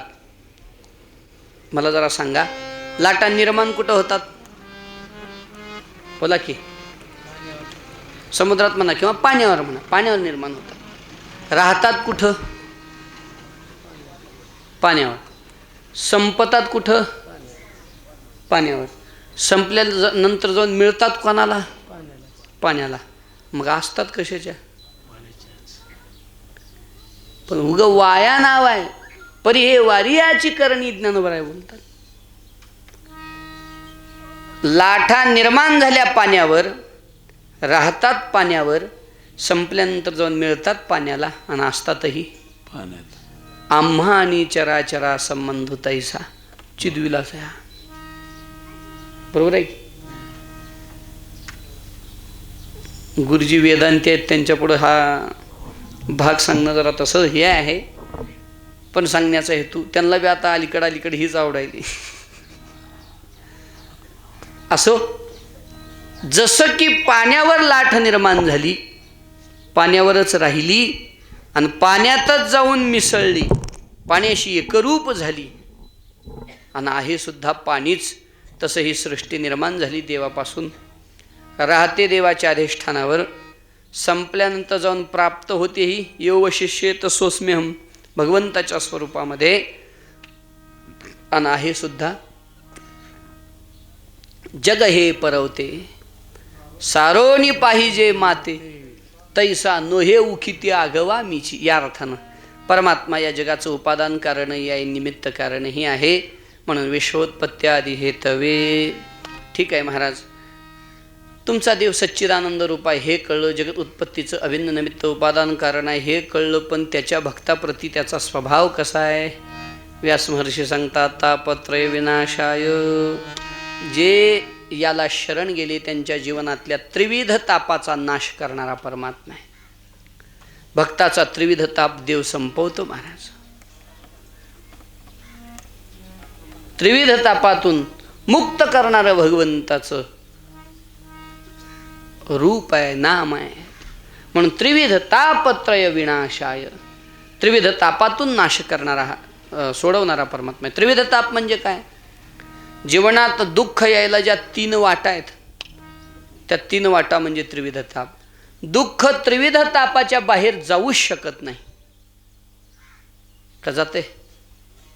दुःखाला वाट, आपल्या जीवनात येण्याची जी दुःखाची वाट आहे ती 3च वाटेने आहे. एक तर आधिभौतिक, आधिदैविक किंवा आध्यात्मिक, या 3 वाटेनंच दुःख जीवनात येतं आणि यालाच आपण त्रिविध ताप असं म्हणतो. या त्रिविध तापातून अर्थात परमात्मा आपल्याला दुःखातून मोकळं करणार आहे. अनंत जन्मीचे विसरलो दुःख, पाहता तुझे मुख पांडुरंगा, तापत्रय विनाशाय श्रीकृष्णाय वयं नमः. अशा भगवान श्रीकृष्णाला आपण सर्वजण नमस्कार करू. असं म्हणून भगवान कृष्णाला नमस्कार केला, नमस्कार रूप मंगलाचरण केलं, आणि दुसरा नमस्कार केला तो संतांना. ही परंपरा आहे. पहिला नमस्कार देवाला आणि दुसरा संतांना. पहिले नमन पांडुरंगाला. ते पवाडी होते ना पूर्वी, त्यात अशी पद्धती होती. दुसरी साधू संतांच्या चरणाला, असं चालायचं ते पूर्वी. तशा नियमाने विचार केला तर पहिला नमस्कार भगवान कृष्णाला, दुसरं नमन जे केलं ते व्यास महर्षींनी शुकाचार्यांना. पितयानी ऐसा वंदावा कुमर, जयाचे अंतर देव वसे. ज्याच्या हृदयात देव स्थिर झालेला आहे अशा मुलाला सुद्धा बापानं नमस्कार केला पाहिजे, दोष नाही. एरवी बापाच्या पाया पडणं हे मुलाचं कर्तव्य आहे, पण कधी कधी मुलगा जर देव मिळवून देणारा असेल तर बापानं मुलाच्या सुद्धा पाया पडलं पाहिजे. मुलगा जर संन्याशी असेल तर बापानं मुलाच्या पाया पडलं पाहिजे. पितया आणि ऐसा वंदावा कुमार शुकाचार्यांचं नमन करतायत. यम प्रव्रजन्तमनुपेतमपेत कृत्यं द्वैपायनो विरह कातर आजुहाव पुत्रेति तन्मयतया तरवोऽभिनेदो स्तं सर्वभूतहृदयं मुनिमानतोऽस्मि. विरक्त शुकाचार्यांना नमस्कार. एवढंच बोलतो आणि पुढं चालतो. पहिलं नमस्कार भगवान कृष्णाला केला, दुसरं नमन शुकाचार्यांना केलं. आणि भागवत महात्म्य सांगण्याच्या निमित्तानं या ठिकाणी नैमिषारण्यातला काही कथाभाग या ठिकाणी व्यासमहर्षी आपल्याला सांगतायत. काय झालं, नैमिष अरण्यामध्ये शौनकादी ऋषी काही तपस्साधना करण्यासाठी बसलेले आहेत. पुढंही हा विषय येणार आहे, पण आत्ताच सांगून ठेवतो. काय झालं होतं, ब्रह्मदेवाकडं शौनकादी ऋषी सर्व गेले, शौनक ऋषी आदी सर्व मिळून, आणि म्हणे ब्रह्मदेवा आम्हाला अनुष्ठान करायचं आहे. कीर्तन कथान प्रवचन करण्यातच लय समाजाभिमुख आम्ही झालेलो आहोत, आता जरा अनुष्ठान करू. काही काही महापुरुषांचं हे विशेष आहे महाराज. समाजाने एवढं पूज्यस्थान देऊ नये काही महापुरुषांनी आपल्या साधनेत अंतर पडू दिलं नाही. आपल्या परिसरामध्ये सद्गुरू श्री उज्ज्वलानंद बाबा आपल्या अनुष्ठानामध्ये, आपल्या नित्यनेमामध्ये, आपल्या उपासनेमध्ये, आपल्या भक्तीमध्ये अंतर पडू दिलं नाही. कितीही समाजाभिमुखता त्यांच्याकडून आपल्याला दिसत असली तरी सुद्धा सद्गुरू बाबा आपल्या साधनेत अंतर पडू दिला नाही. जवळजवळ 52-53 वर्ष का 55 वर्ष परमपूज्य आदरणीय श्री संदीपान महाराज हसेगावकर बाबांनी समाजाची सेवा केली. आणि पूर्ण 1 वर्ष कुठलंच कीर्तन घेतलं नाही. सध्या मार्गशीर्ष वारीपासून, बरोबर ना, मार्गशीर्ष का पौंशवारीपासून बाबांनी जे कीर्तनं थांबवली ती अजून पुढं थांबवली वर्षभर. का? आता 1 वर्षाचं फक्त अनुष्ठान करायचं. साधू संतांचं हेही एक कर्तव्य आहे. आपल्या संप्रदायातली थोर 2 विभूतींनी अनुष्ठान घेतलं 1 वर्षाचं. संदीपान बाबांनी 12 महिन्याचं आणि मुकुंद काकांनी 16 महिन्याचं. याच वर्षी या लोकांनी सांगितलं की आम्हाला आता अनुष्ठान करायचं आहे. असो सांगण्याचा हेतू, शौनकादी ऋषींना सुद्धा असं वाटू लागलं की आता खूप झालं फिरणं, आता अनुष्ठान करायचं आहे आपल्याला. आणि म्हणून ब्रह्मदेवाकडे गेले. मुकुंद काका जाट जवळेकर हो. शौनकादी ऋषी भगवान ब्रह्मदेवाकडे गेले आणि सांगितलं, ब्रह्मदेवा आम्हाला एखादी जागा सांगा, ज्या जागेत बसून आम्ही अखंड भगवंताचं नामस्मरण, आमची जी काही नित्यनेमातली साधना असेल ती करू. असं म्हटल्यानंतर शौनकादी ऋषींना ब्रह्मदेवाने एक चक्र दिलं. ते चक्र सोडलं आणि सांगितलं, हे चक्र जिथं जाऊन शांत होईल तिथं जाऊन साधना करा. म्हणून चक्राच्या गतीला संस्कृतामध्ये निमी म्हणतात, निमी. मग त्या चक्राची निमी म्हणजे गती जिथं शमली त्या वनाचं नाव आहे नैमिष. निमी शमली म्हणून नैमिष अरण्य. मग ते चक्र कोणतं होतं? मनोजय नावाचं चक्र होतं. म्हणजे मनाची गती जिथं स्थिर होते तिथं अनुष्ठान करा. माणसं म्हणतात महाराज अनुष्ठान करायचं आहे, पारायण करायचं आहे, कुठं करावं? कुठं नाही, तुमचं मन जिथं स्थिर झालं तिथं अनुष्ठान करा.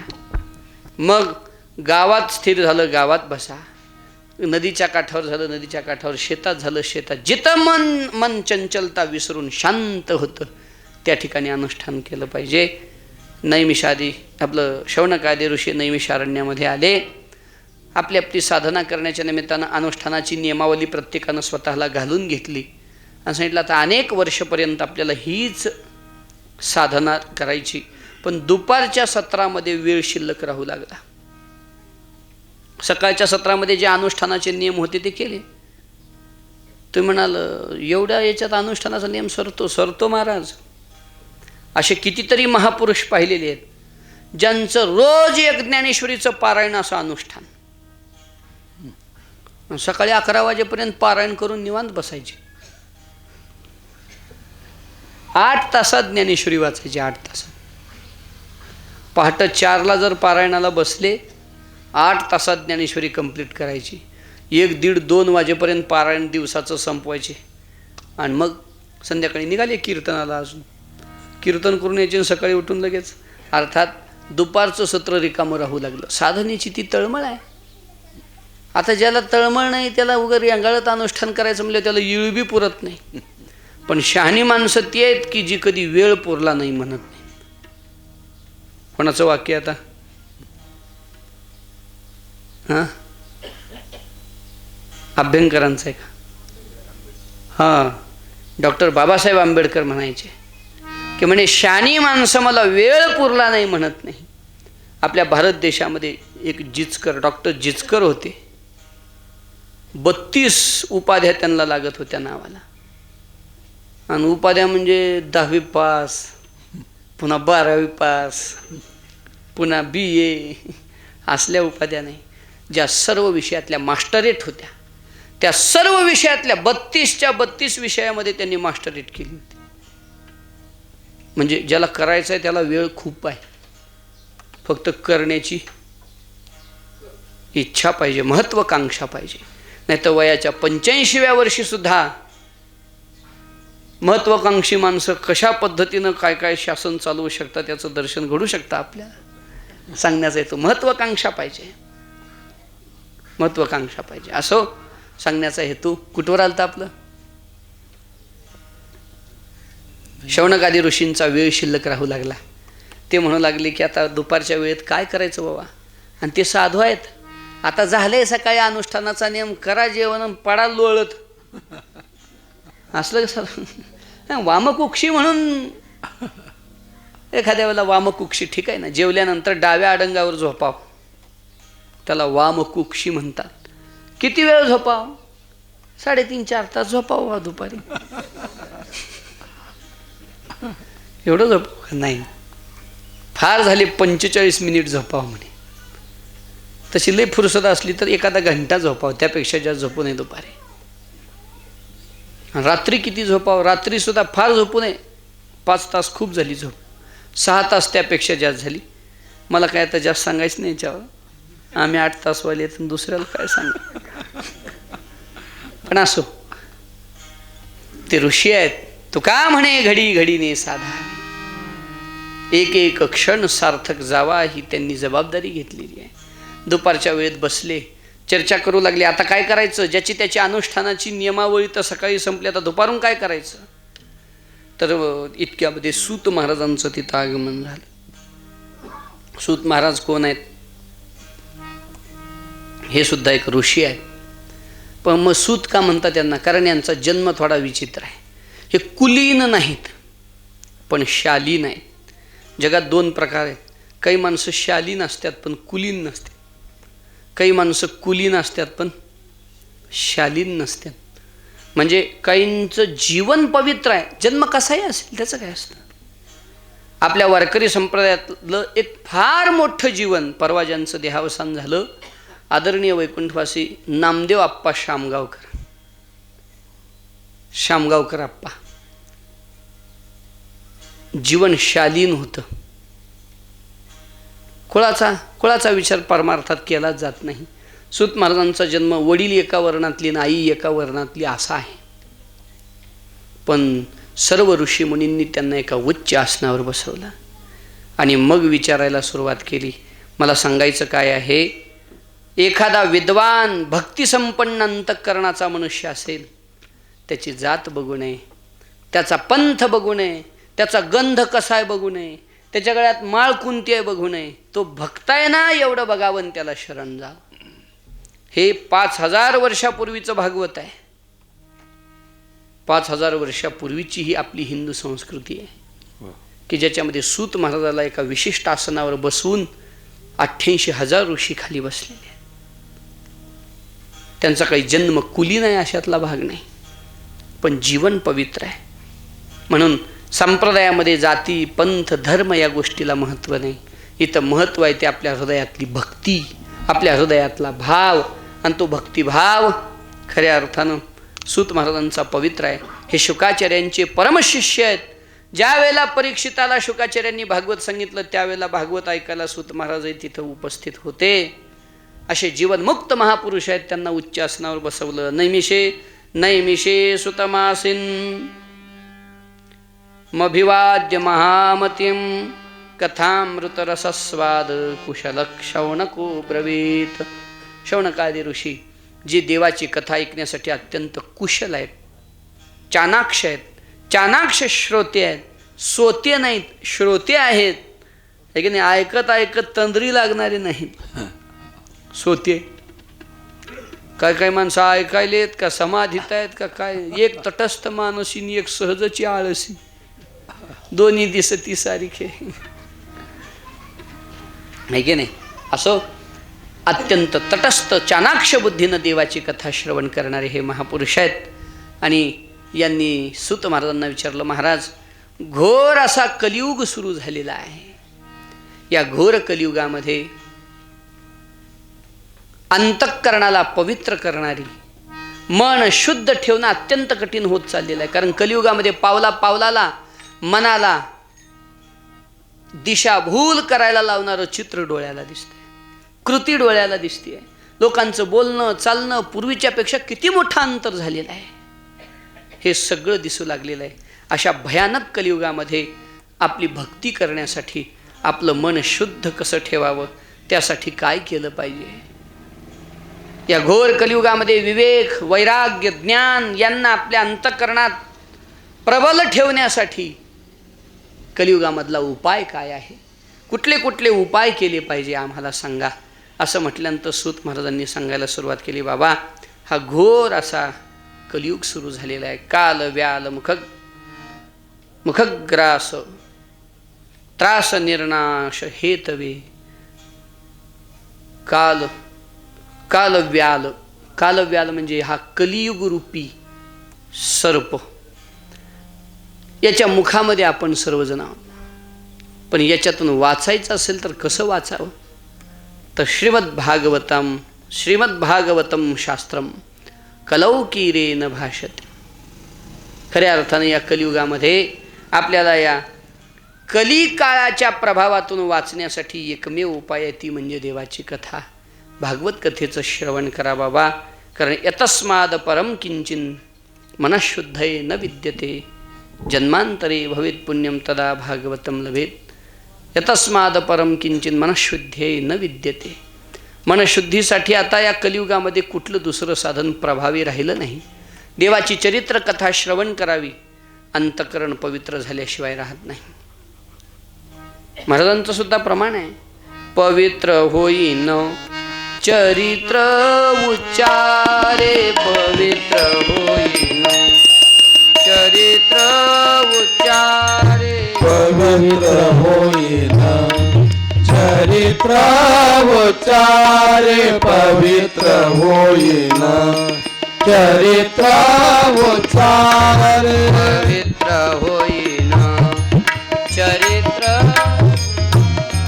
पवित्र होईन चरित्र उच्चारे, पवित्र होईन चरित्र उच्चारे, पवित्र होईन चरित्र उच्चारे. रूपाच्या धारे गोजरिया, रूपाच्या आधारे गोजरिया, अपुरती बुद्धी पुण्य नाही गाठी, अपुरती बुद्धी पुण्य नाही गाठी. रूपाच्या आधारे गोजरिया, रूपाच्या आधारे गोजरिया, अपुरती बुद्धी की आपुलते तुझे पुण्यनायका ते आपुलते पुण्यनायका ते अंतःकरणाला शुद्ध करण्यासाठी एकमेव कलियुगामध्ये पर्याय आहे, तो म्हणजे पवित्र होईन चरित्र उच्चारे. देवाचं चरित्र श्रवण करा, भागवताचं श्रवण करा, चरित्र श्रवण करा. याच्यानंच आपलं अंतःकरण पवित्र होईल. कारण या ग्रंथाशिवाय कलियुगामध्ये सोडवायला आता दुसरा कोण धावून येणार आहे. आणि त्यासाठी मग काही इतिहासातले संदर्भ या ठिकाणी सूत महाराजांनी शौनकादी ऋषींना दिले. हा भागवत ग्रंथ म्हणजे कुठला सामान्य ग्रंथ समजू नका बाबा. ज्यावेळेला शुकाचार्यांनी परीक्षिताला भागवत सांगितलं त्यावेळेला शेवटच्या दिवशी सर्व देवता परीक्षिताकडे आले होते आणि म्हणे हा अमृताचा कलश घ्या, अमृत प्या, तक्षक दंशानं तुम्ही मरणार नाही. आमले वा, कस काय ही सद्बुद्धी तुम्हाला सुचली? म्हणजे आमचं बी थोडं काम करा. अरे म्हणजे हां, तुम्ही देव आहेत नाही, अमृत देत आहे म्हणजे काहीतरी तुम्हाला घ्यायचं आहे म्हणून देत आहे. हां सांगा म्हणे काय पाहिजे. तुम्ही ऐकलेल्या 7 दिवसाच्या कथेचं पुण्य आम्हाला द्या ना, अमृत तुम्ही घ्या. त्यावेळेला शुकाचार्यांच्या मुखातून निघालेले शब्द आहेत, क्व सुधा क्व कथा लोके क्व काच क्व मनिर्महान. कुठली वस्तू देऊन कुठली वस्तू घ्यायची असेल तर त्या तुलनेत गणित घातलं पाहिजे. बरोबर आहे की नाही? एखादी वस्तू द्यायची असेल तर त्याच्याच मूल्याची दुसरी वस्तू द्यावी. फटका काच दिला आणि सांगितलं हे काही काच घ्या आणि मनी द्या. एक जण भेटला आणि म्हणू लागला, महाराज 20 रुपये घ्या आणि 50 रुपये द्या. आम्ही असं कसं काय? आम्ही पैसे देऊ लागलो की म्हणे तुम्हाला. किती? 20 रुपये. माझ्याकडून किती पाहिजे? 50 पाहिजे. आता तुम्ही एकच नोट देणार, मी एक एकचे 20 नाणी देऊ लागलोय तुम्हाला. मोबदला 60 लोट करायचं असेल तर योग्य तुलना झाली पाहिजे. भागवत कथेचं पुण्य घेऊन अमृत देणं म्हणजे फटका काच देणं आणि त्याच्या बदल्यात हिरा घेणं. हिरा असा अमृताही प्रेक्षा श्रेष्ठ असणारा हा ग्रंथ आहे. अशी सर्वत्र कीर्ती होऊ लागली. ब्रह्मदेवाला एकदा वाटलं म्हणे लई लोक भागवताचं वर्णन करायला, बघू तर कसा आहे हा भागवत. म्हणून भागवत एका तराजूमध्ये ठेवला आणि दुसऱ्या तराजूमध्ये आस्तिक सर्व ग्रंथ ठेवले. सगळे ग्रंथ, वेद, उपनिषद आदी सर्व ग्रंथ एका पारड्यामध्ये, आणि एका पारड्यामध्ये फक्त एकटा श्रीमद भागवत ग्रंथ. तो दोन्हीची तुलना बरोबर झाली. नव्हे भागवताच्या तुलनेत बाकीचे आले. फरक आहे हां. भागवत त्यांच्या तुलनेत येणं आणि त्याच्यात भागवताच्या तुलनेत बाकीचे नाही. रामेश्वर शास्त्रीने सुद्धा फार गोड भाव केलेला आहे तिथं. तू किता तुलनेसी ब्रह्म तुकासी आले. म्हणजे तुकोबाराला एका पारड्यात ठेवलं आणि ब्रह्मवस्तू एका पारड्यात ठेवली. टाळबळ कस्तर करून ब्रह्मवस्तू तुकोबरायच्या बरोबरीला आली. तुकोबरा एवढे श्रेष्ठ आहे. तुका ब्रह्माशी आले नाही शब्द वापरला, ब्रह्म तुकाशी आले. आता आलं काही की ब्रह्म तुकाशी आले, तुका ब्रह्माशी आला नाही. तसं भागवताच्या तुलनेत बाकीचे ग्रंथ आले. अशी ही भागवताची महती आहे. आणि या भागवताच्या श्रवणानेच खऱ्या अर्थानं आपल्या हृदयामध्ये भक्ती, ज्ञान, वैराग्य, विवेक या सर्व गोष्टी या भयंकर कलियुगात सुद्धा सुरक्षित राहतील बाबा. कारण हा ग्रंथ कसा आहे, या ग्रंथाचं नुसतं श्रवण चिंतन मनन झालं तरी भक्ती, ज्ञान, वैराग्याला तेज निर्माण होतं. यासाठी मी तुम्हाला एक इतिहास सांगतो. असं म्हणून शौनकादी ऋषींना सूत महाराज एक इतिहास सांगतात. एकदा हि विशालायाम 4 ऋषयो मलः सत्संगार्थम समायाता दुदृशुस्तत्र नारदम. एकदा सनक, सनंदन, सनातन आणि सनत कुमार हे 4 भावंड आहेत.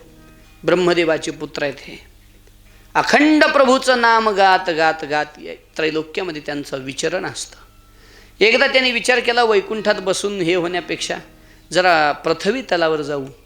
सत्संगार्थम समायाता, वैकुंठ सोडून सत्संगासाठी खाली आले. म्हणजे वैकुंठात सत्संग होत, कीर्तन कथा प्रवचन वैकुंठात नाही महाराज. वैकुंठा जाऊनी काय बा करावे, उगीची वैसावे, अशी अवस्था आहे वैकुंठामध्ये. इथं मात्र कथा कीर्तन इथं सगळं आहे. म्हणून सत्संगार्थ इथं एक बारकाव आहे बरं का. काय बारकाव आहे? सनकादिक कथा ऐकायला आले का सांगायला आले? वैकुंठातून ऐकायला आले का सांगायला आले? इथं उल्लेख तसा काहीच नाही. सत्संगार्थम समायाता, म्हणजे सांगणारा भेटला ऐकावं आणि ऐकणारा भेटला तर. म्हणून वक्ता असो की श्रोता असो, कुठल्याच दुराग्रहामध्ये राहू. आम्ही फक्त ऐकणारे बघा म्हणतात. काय काय नाही नाही, तसा क्वालिटीचा ऐकणारा भेटला तर कधी कधी सांगावंही. नाही नाही, आम्ही फक्त सांगणार ऐकणार नाही असंही नाही. कधी सांगणारा भेटला तर, ही भूमिका आपल्याकडे असली पाहिजे. कधी कधी मुलगा सांगणारा भेटतो, मुलाचं सुद्धा आपल्याला ऐकता आलं पाहिजे. कधी कधी बायको सांगते, बरोबर असतं तिचं, पण पुरुषत्वाचा अभिमान एवढा असतो की बायकोचं काय ऐकू का मी, असं वाटतं. तसं नसावं महाराज. आपला एक वारकरी आहे, परवा खूप आनंद वाटला मला. समाधान कसं असतं संसारातलं दिसलं. रोज बायको भांडते, रोज लग्न झाल्या दिवसापासून भांडते. पण म्हणला महाराज कशी का भांडणा, कीर्तनाला कवा शब्दानं नको म्हणत नाही मला जायला, वारीला कुठं जायला नको म्हणत नाही, सप्त्याला कुठं जायचं म्हणलं तर नको म्हणत नाही. बस एवढंच बास आहे म्हणला. तिनं रोज भांडू द्या ना हो, रोज मारू द्या म्हणला, मला जन्मोजन्मी अशी बायको मिळावी, माझं सत्संग चुकू देत नाही. सांगण्याचा हेतू, एवढी तयारी असेल तर माणसानं पडावं बरं का गोहाळात.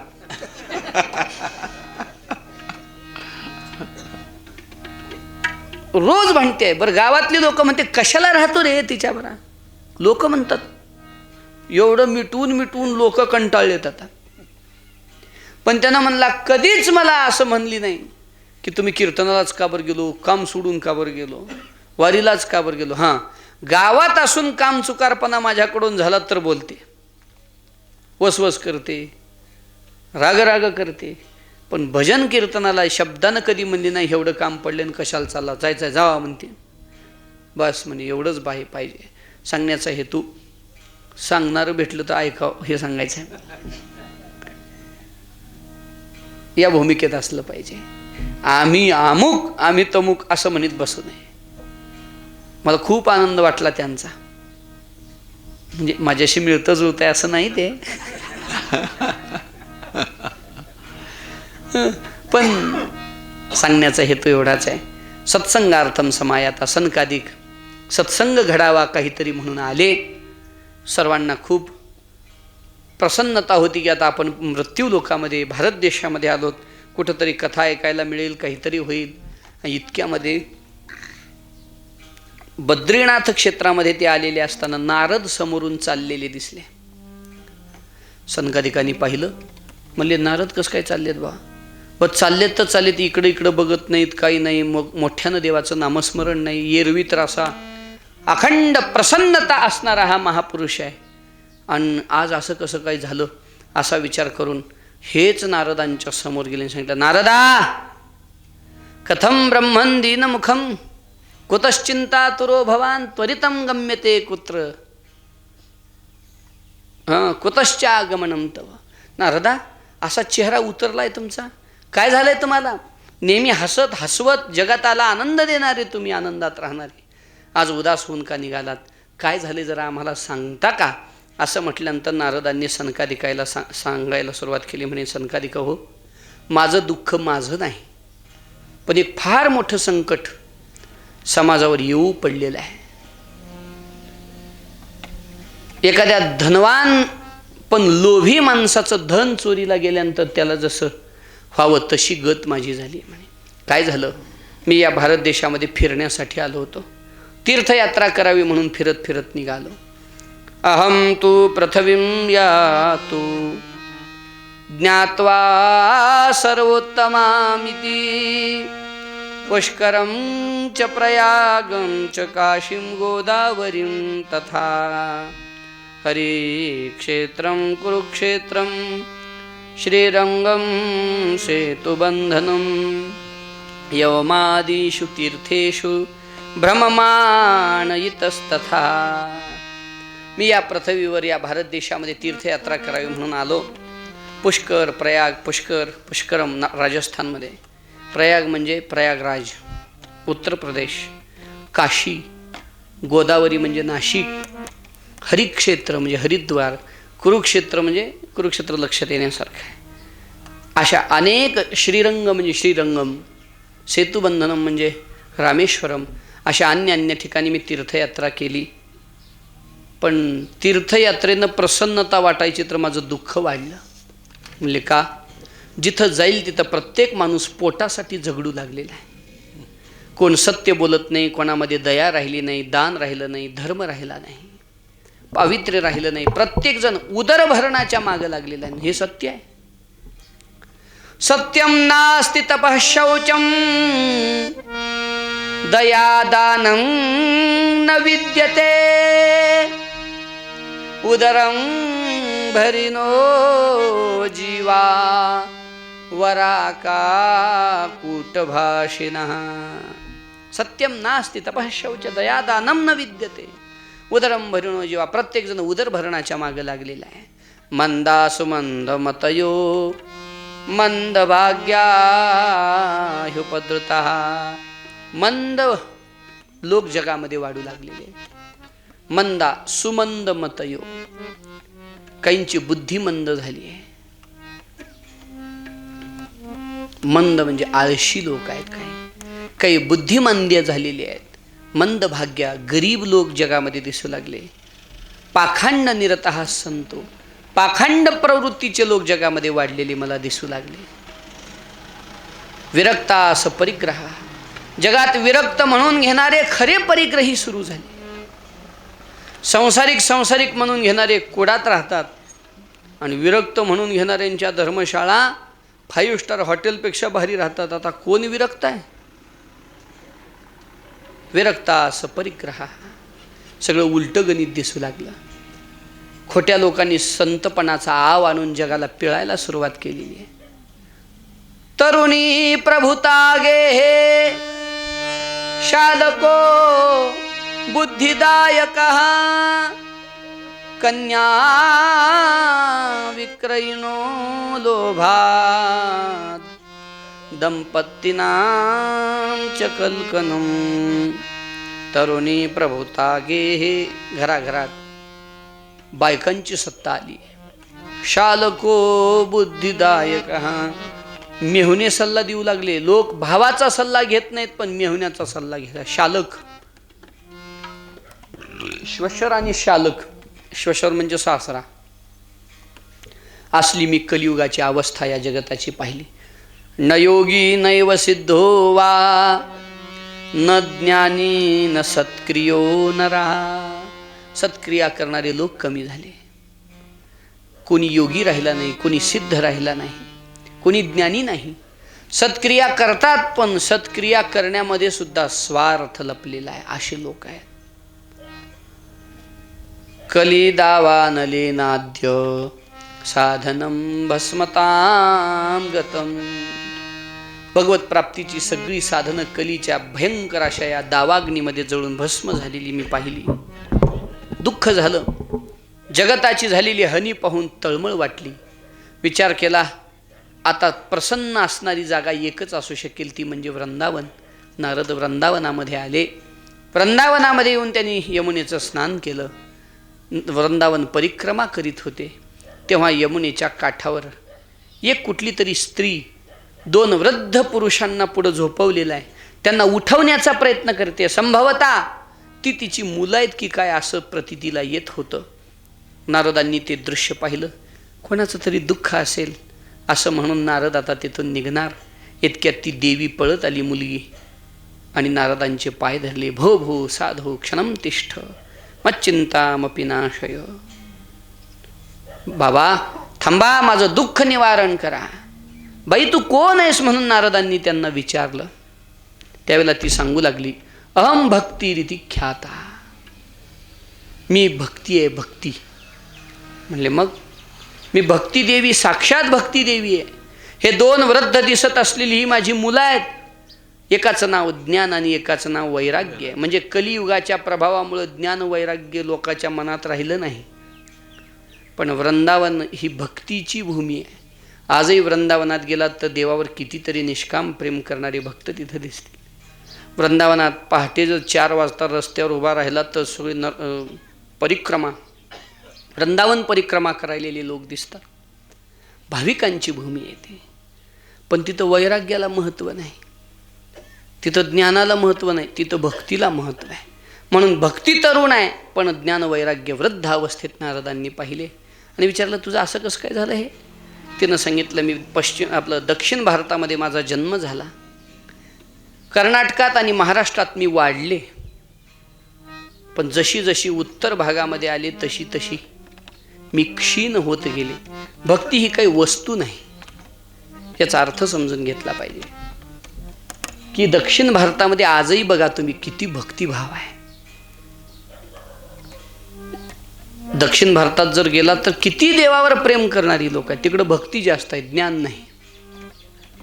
महाराष्ट्रात आला तर क्वचित महाराष्ट्र आहे. महाराष्ट्रात काही परिसर भक्ती संपन्न आणि काही म्हणजे काही भाग भक्ती करणारे लोक नाहीत. काही भागात असे आहेत आणि काही भागात असे आहेत. आपला भाग तरी भक्तीच्या बाबतीत चांगला आहे.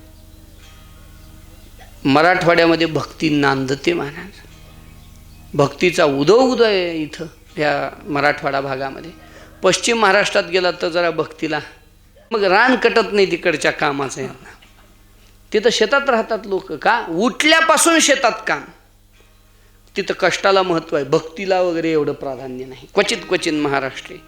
गुर्जरे जीर्णताम गता, गुजरातमध्ये भक्ती क्षीण झाली, का तिथं व्यापारी आहेत, तिथं भक्त कुठं आहेत? आत्ता काळ बदलला असेल, काही महापुरुषांनी त्याही क्षेत्रामध्ये अवतार धारण करून तिथं सुद्धा आता भक्तीचा उदो झालेला आहे. परंतु ही भक्तीची अवस्था झालेली. तिनं सांगितलं की आम्ही तिघही गुजरातमध्ये गेलो, जीर्ण झालो, म्हणून वृंदावनात आलो. वृंदावनात मी तरुण झाले, पण ज्ञान वैराग्य मात्र वृद्ध अवस्थेत राहिले. का? कारण इथं भक्तीची अपेक्षा वृंदावनातल्या लोकांना आहे, पण ज्ञान वैराग्याची नाही. नारदा, तुम्हीच कृपा करा आणि काहीतरी करून या दोघांना उठवण्याचा प्रयत्न करा. नारद सांगू लागले सनकादिकांना, महाराज मी खूप प्रयत्न केले त्या ज्ञान वैराग्याला पुन्हा जागं करण्याचा, पण काही केल्या दोघं जागं होत नव्हते. आकाशवाणी झाली आणि आकाशवाणीनं सांगितलं की नारदा, तुम्ही सत्कर्म करा, सत्कर्म करा. आता सत्कर्म करा म्हणजे नेमकं काय करा? म्हणले का? कारण वेदाचं अध्ययन पठन झालं, उपनिषदाचा पाठ झाला, गीतेचा पाठ झाला, यापेक्षा वेगळं सत्कर्म काय असू शकतं? आणि ते शोधण्यासाठी मी इतस्तथा फिरतो आहे, मला कुठंच उत्तर मिळालं नाही. मी काय सत्कर्म करू म्हणजे ज्ञानवैराग्याला पुनरुज्जीवन प्राप्त होईल, या प्रश्नादाखल मी फिरतोय. नारदा, तुम्हीच मला सनकादिकांनो तुम्हीच मला वाट सांगा. सनकादिकांनी सांगितलं, नारदा काळजी करू नका, आता मधले काही बरेच चिंतनीय श्लोक आहेत, पण वेळेअभावी आपण पुढं चालू. सनकादिकांनी सांगितलं, नारदा तुम्ही काळजी करू नका. म्हणजे का? कारण जगतातलं सर्वात मोठं सत्कर्म आहे देवाची कथा. तुम्ही भागवत कथेचं आयोजन करा. नारदांनी सांगितलं, मी आयोजन करतो म्हणजे तुम्हीच आयोजन करा, तुम्हीच भागवत कथा सांगा, मी त्याचा यजमान होतो पाहिजे तर, पण कथा मात्र तुम्हीच सांगा. पण एक शंका आहे, देवाची कथा भागवत कथा तुम्ही सांगा म्हणता, कथा भागवत ग्रंथ तर वेदापासूनच निर्माण झालेला आहे. म्हणे हो, मग वेदाच्या अध्ययनानं, अभ्यासानं, पाठांतरानं, पठनानं, पाठानं जे ज्ञानवैराग्य उठले नाहीत, त्याच वेदाचा आधार घेऊन निर्माण झालेल्या भागवत ग्रंथानं ते उठतील का? ते म्हणे, नारदा कसं असतं, दुधातच तूप आहे, दुधापासूनच तूप निर्माण झालेला आहे, पण तुपाचा स्वाद दुधाला येत. यथा दुग्धे स्थितं सर्पीर न स्वादयोपकल्पते पृथक्भूतं हि तद्गव्यम देवानां रसवर्धनम. अजून एक दृष्टांत आहे, मला जरा तो सांगायचा. इक्षुणामपि मध्यांतम शर्करा व्याप्य तिष्ठती. ऊसामध्ये साखर आहे का नाही? हा ग्रंथ 5000 वर्षापूर्वीचा आहे बरं का. अजून एकदा आठवण करून सांगतो. त्यावेळेला ऊसही होता आणि ऊसापासून साखर निर्माण करण्याची जी यंत्रणा आहे ती यंत्रणासुद्धा आपल्या देशामध्ये विकसित होती. साखर कारखान्याचा शोध कुणी परदेशातल्या कुण्या लोकांनी लावला ही जी आपली कल्पना आहे ती काढून टाका. 5000 वर्षापूर्वीच्या ग्रंथात स्पष्ट उल्लेख आहे की इक्षुनाम अपि मध्यांतम शर्करा व्याप्य तिष्ठती. याचा अर्थ ऊसामध्ये सर्वत्र साखर आहे असा त्याचा अर्थ आहे ना. म्हणजे ऊसापासून साखर निर्माण होते हे तंत्रज्ञान 5000 वर्षापूर्वी भारतात होतं आणि ते ग्रंथात ग्रथित झालं. याचा अर्थ व्यवहारात हमेशा वापरलं जाणारं ते तंत्रज्ञान होतं. असाच अर्थ होतो की नाही त्याचा. ग्रंथात एखाद्या गोष्टीला समजवण्यासाठी येणारा दृष्टांत हा हमेशा वापरात असलेला असतो. ऊसापासून साखर आपल्याला वाटतं बऱ्याच गोष्टीचा शोध परदेशात लागला आहे. नाही, बऱ्याच गोष्टीचा शोध आपल्याच देशात लागलेला आहे.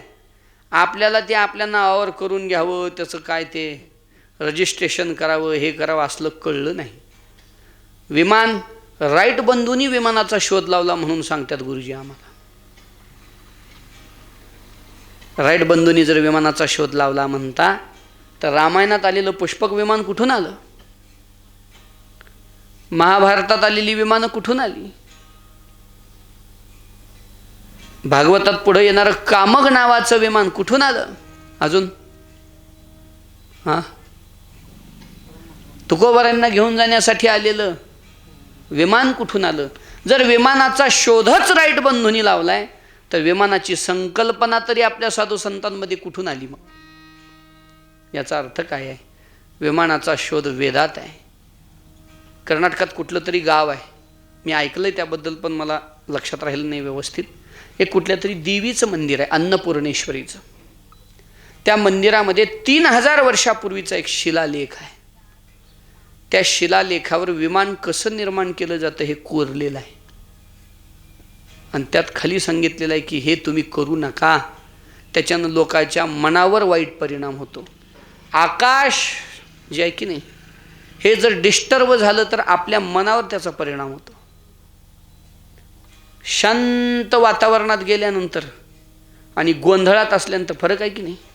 हा गोंधळ असतो म्हणजे आकाशातच त्याचं व्हायब्रेशन्स तयार होतात ना, का दुसरं काय आहे? पण ते आपल्या अंतःकरणावर परिणाम करतात असं लिहिलेलं आहे. मला खालचं नव्हतं सांगायचं, पण 3000 वर्षापूर्वीच्या शिलालेखावर विमानाची पद्धती लिहिलेली आहे. याचा अर्थ आपला देश मागास राहिलेला आहे असं समजू नका. फार मोठी उत्क्रांती आपल्या देशानं केलेली आहे. फक्त झालंय काय, आपल्या नावावर करून घ्यायची सवय आपल्याला नाही. आपल्याला व्हिजिटिंग कार्ड छापायची सवय नव्हती. कुठल्या तरी गोष्टीला आपल्या नावावर नोंदवावं या संकल्पना आपल्या नव्हत्या. तक्षशिला, नालंदा युनिव्हर्सिटी जाळल्या आपल्या. त्यामध्ये असे काही आयुर्वेदिक औषध आहेत जे रोजचे गवत आहेत, कितीतरी मोठ्या मोठ्या रोगाला उद्ध्वस्त करणारे ते औषध आहे. आपल्याकडे साहित्य निर्माण झालं नाही, लिटरेचर निर्माण झालं नाही. ज्या लोकांना आयुर्वेदिक औषधाची माहिती आहे ती तसेच मेले, पण कुणाला सांगून मरावा असं त्यांना वाटलं नाही. अशा काही गोष्टी घडल्या. म्हणून आपली संस्कृती तशी महानच आहे, पण मोठ्या घरात डिवायडेशन डिवायडेशन डिवायडेशन डिवायडेशन होऊन 500 एकरवाले सुद्धा आता 2-2 एकरात आले आहेत का नाही. तसं झालं आहे आपल्या संस्कृतीचं. अन्यथा ही संस्कृती अलौकिक आणि अगाध संस्कृती आहे. ऊसामध्ये साखर सर्वत्र असते, पण साखरेची मजा आणि ऊसाची मजा यात अंतर आहे. तसं वेद म्हणजे झाड आहे, त्या झाडाला लागलेलं परिपक्व फळ म्हणजे भागवत आहे.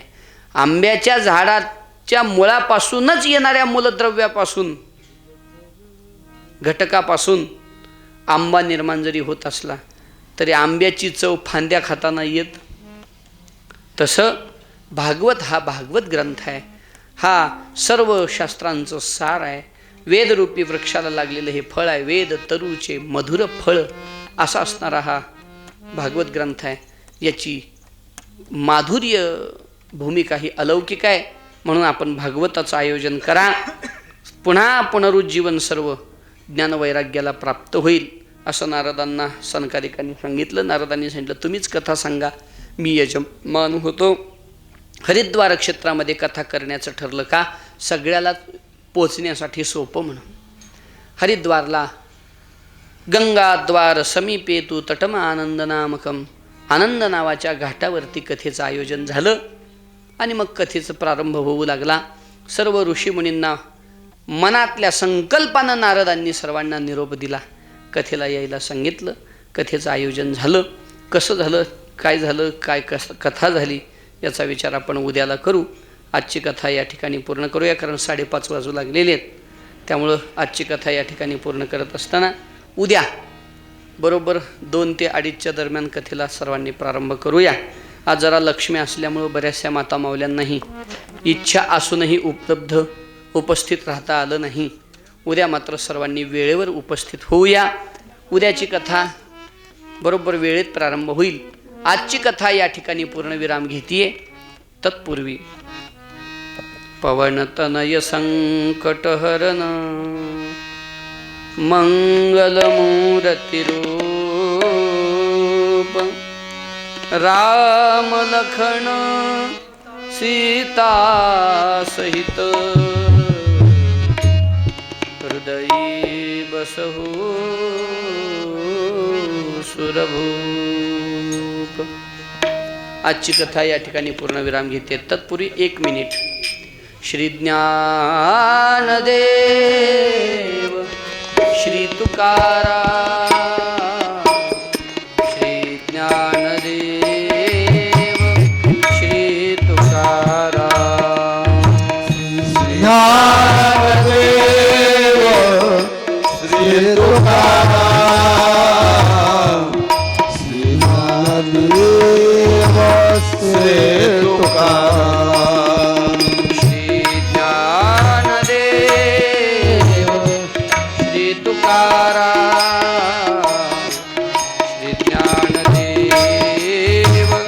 श्री तुकाराम,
श्री ज्ञानदेव श्री तुकाराम, तुकाराम, श्री ज्ञानदेव श्री तुकाराम.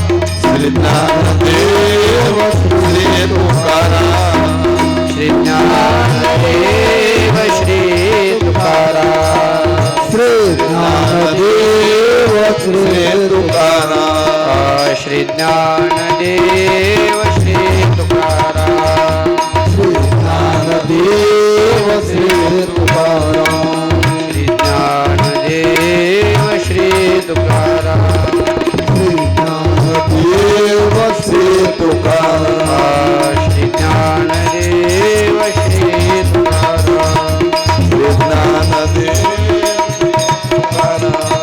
श्री ज्ञानदेव श्री ज्ञानदेव श्री तुकाराम श्री ज्ञानदेव श्री तुकाराम श्री ज्ञानदेव श्री तुकाराम श्री ज्ञानदेव श्री तुकाराम श्री ज्ञानदेव श्री तुकाराम श्री ज्ञानदेव श्री तुकाराम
शिवाय नमः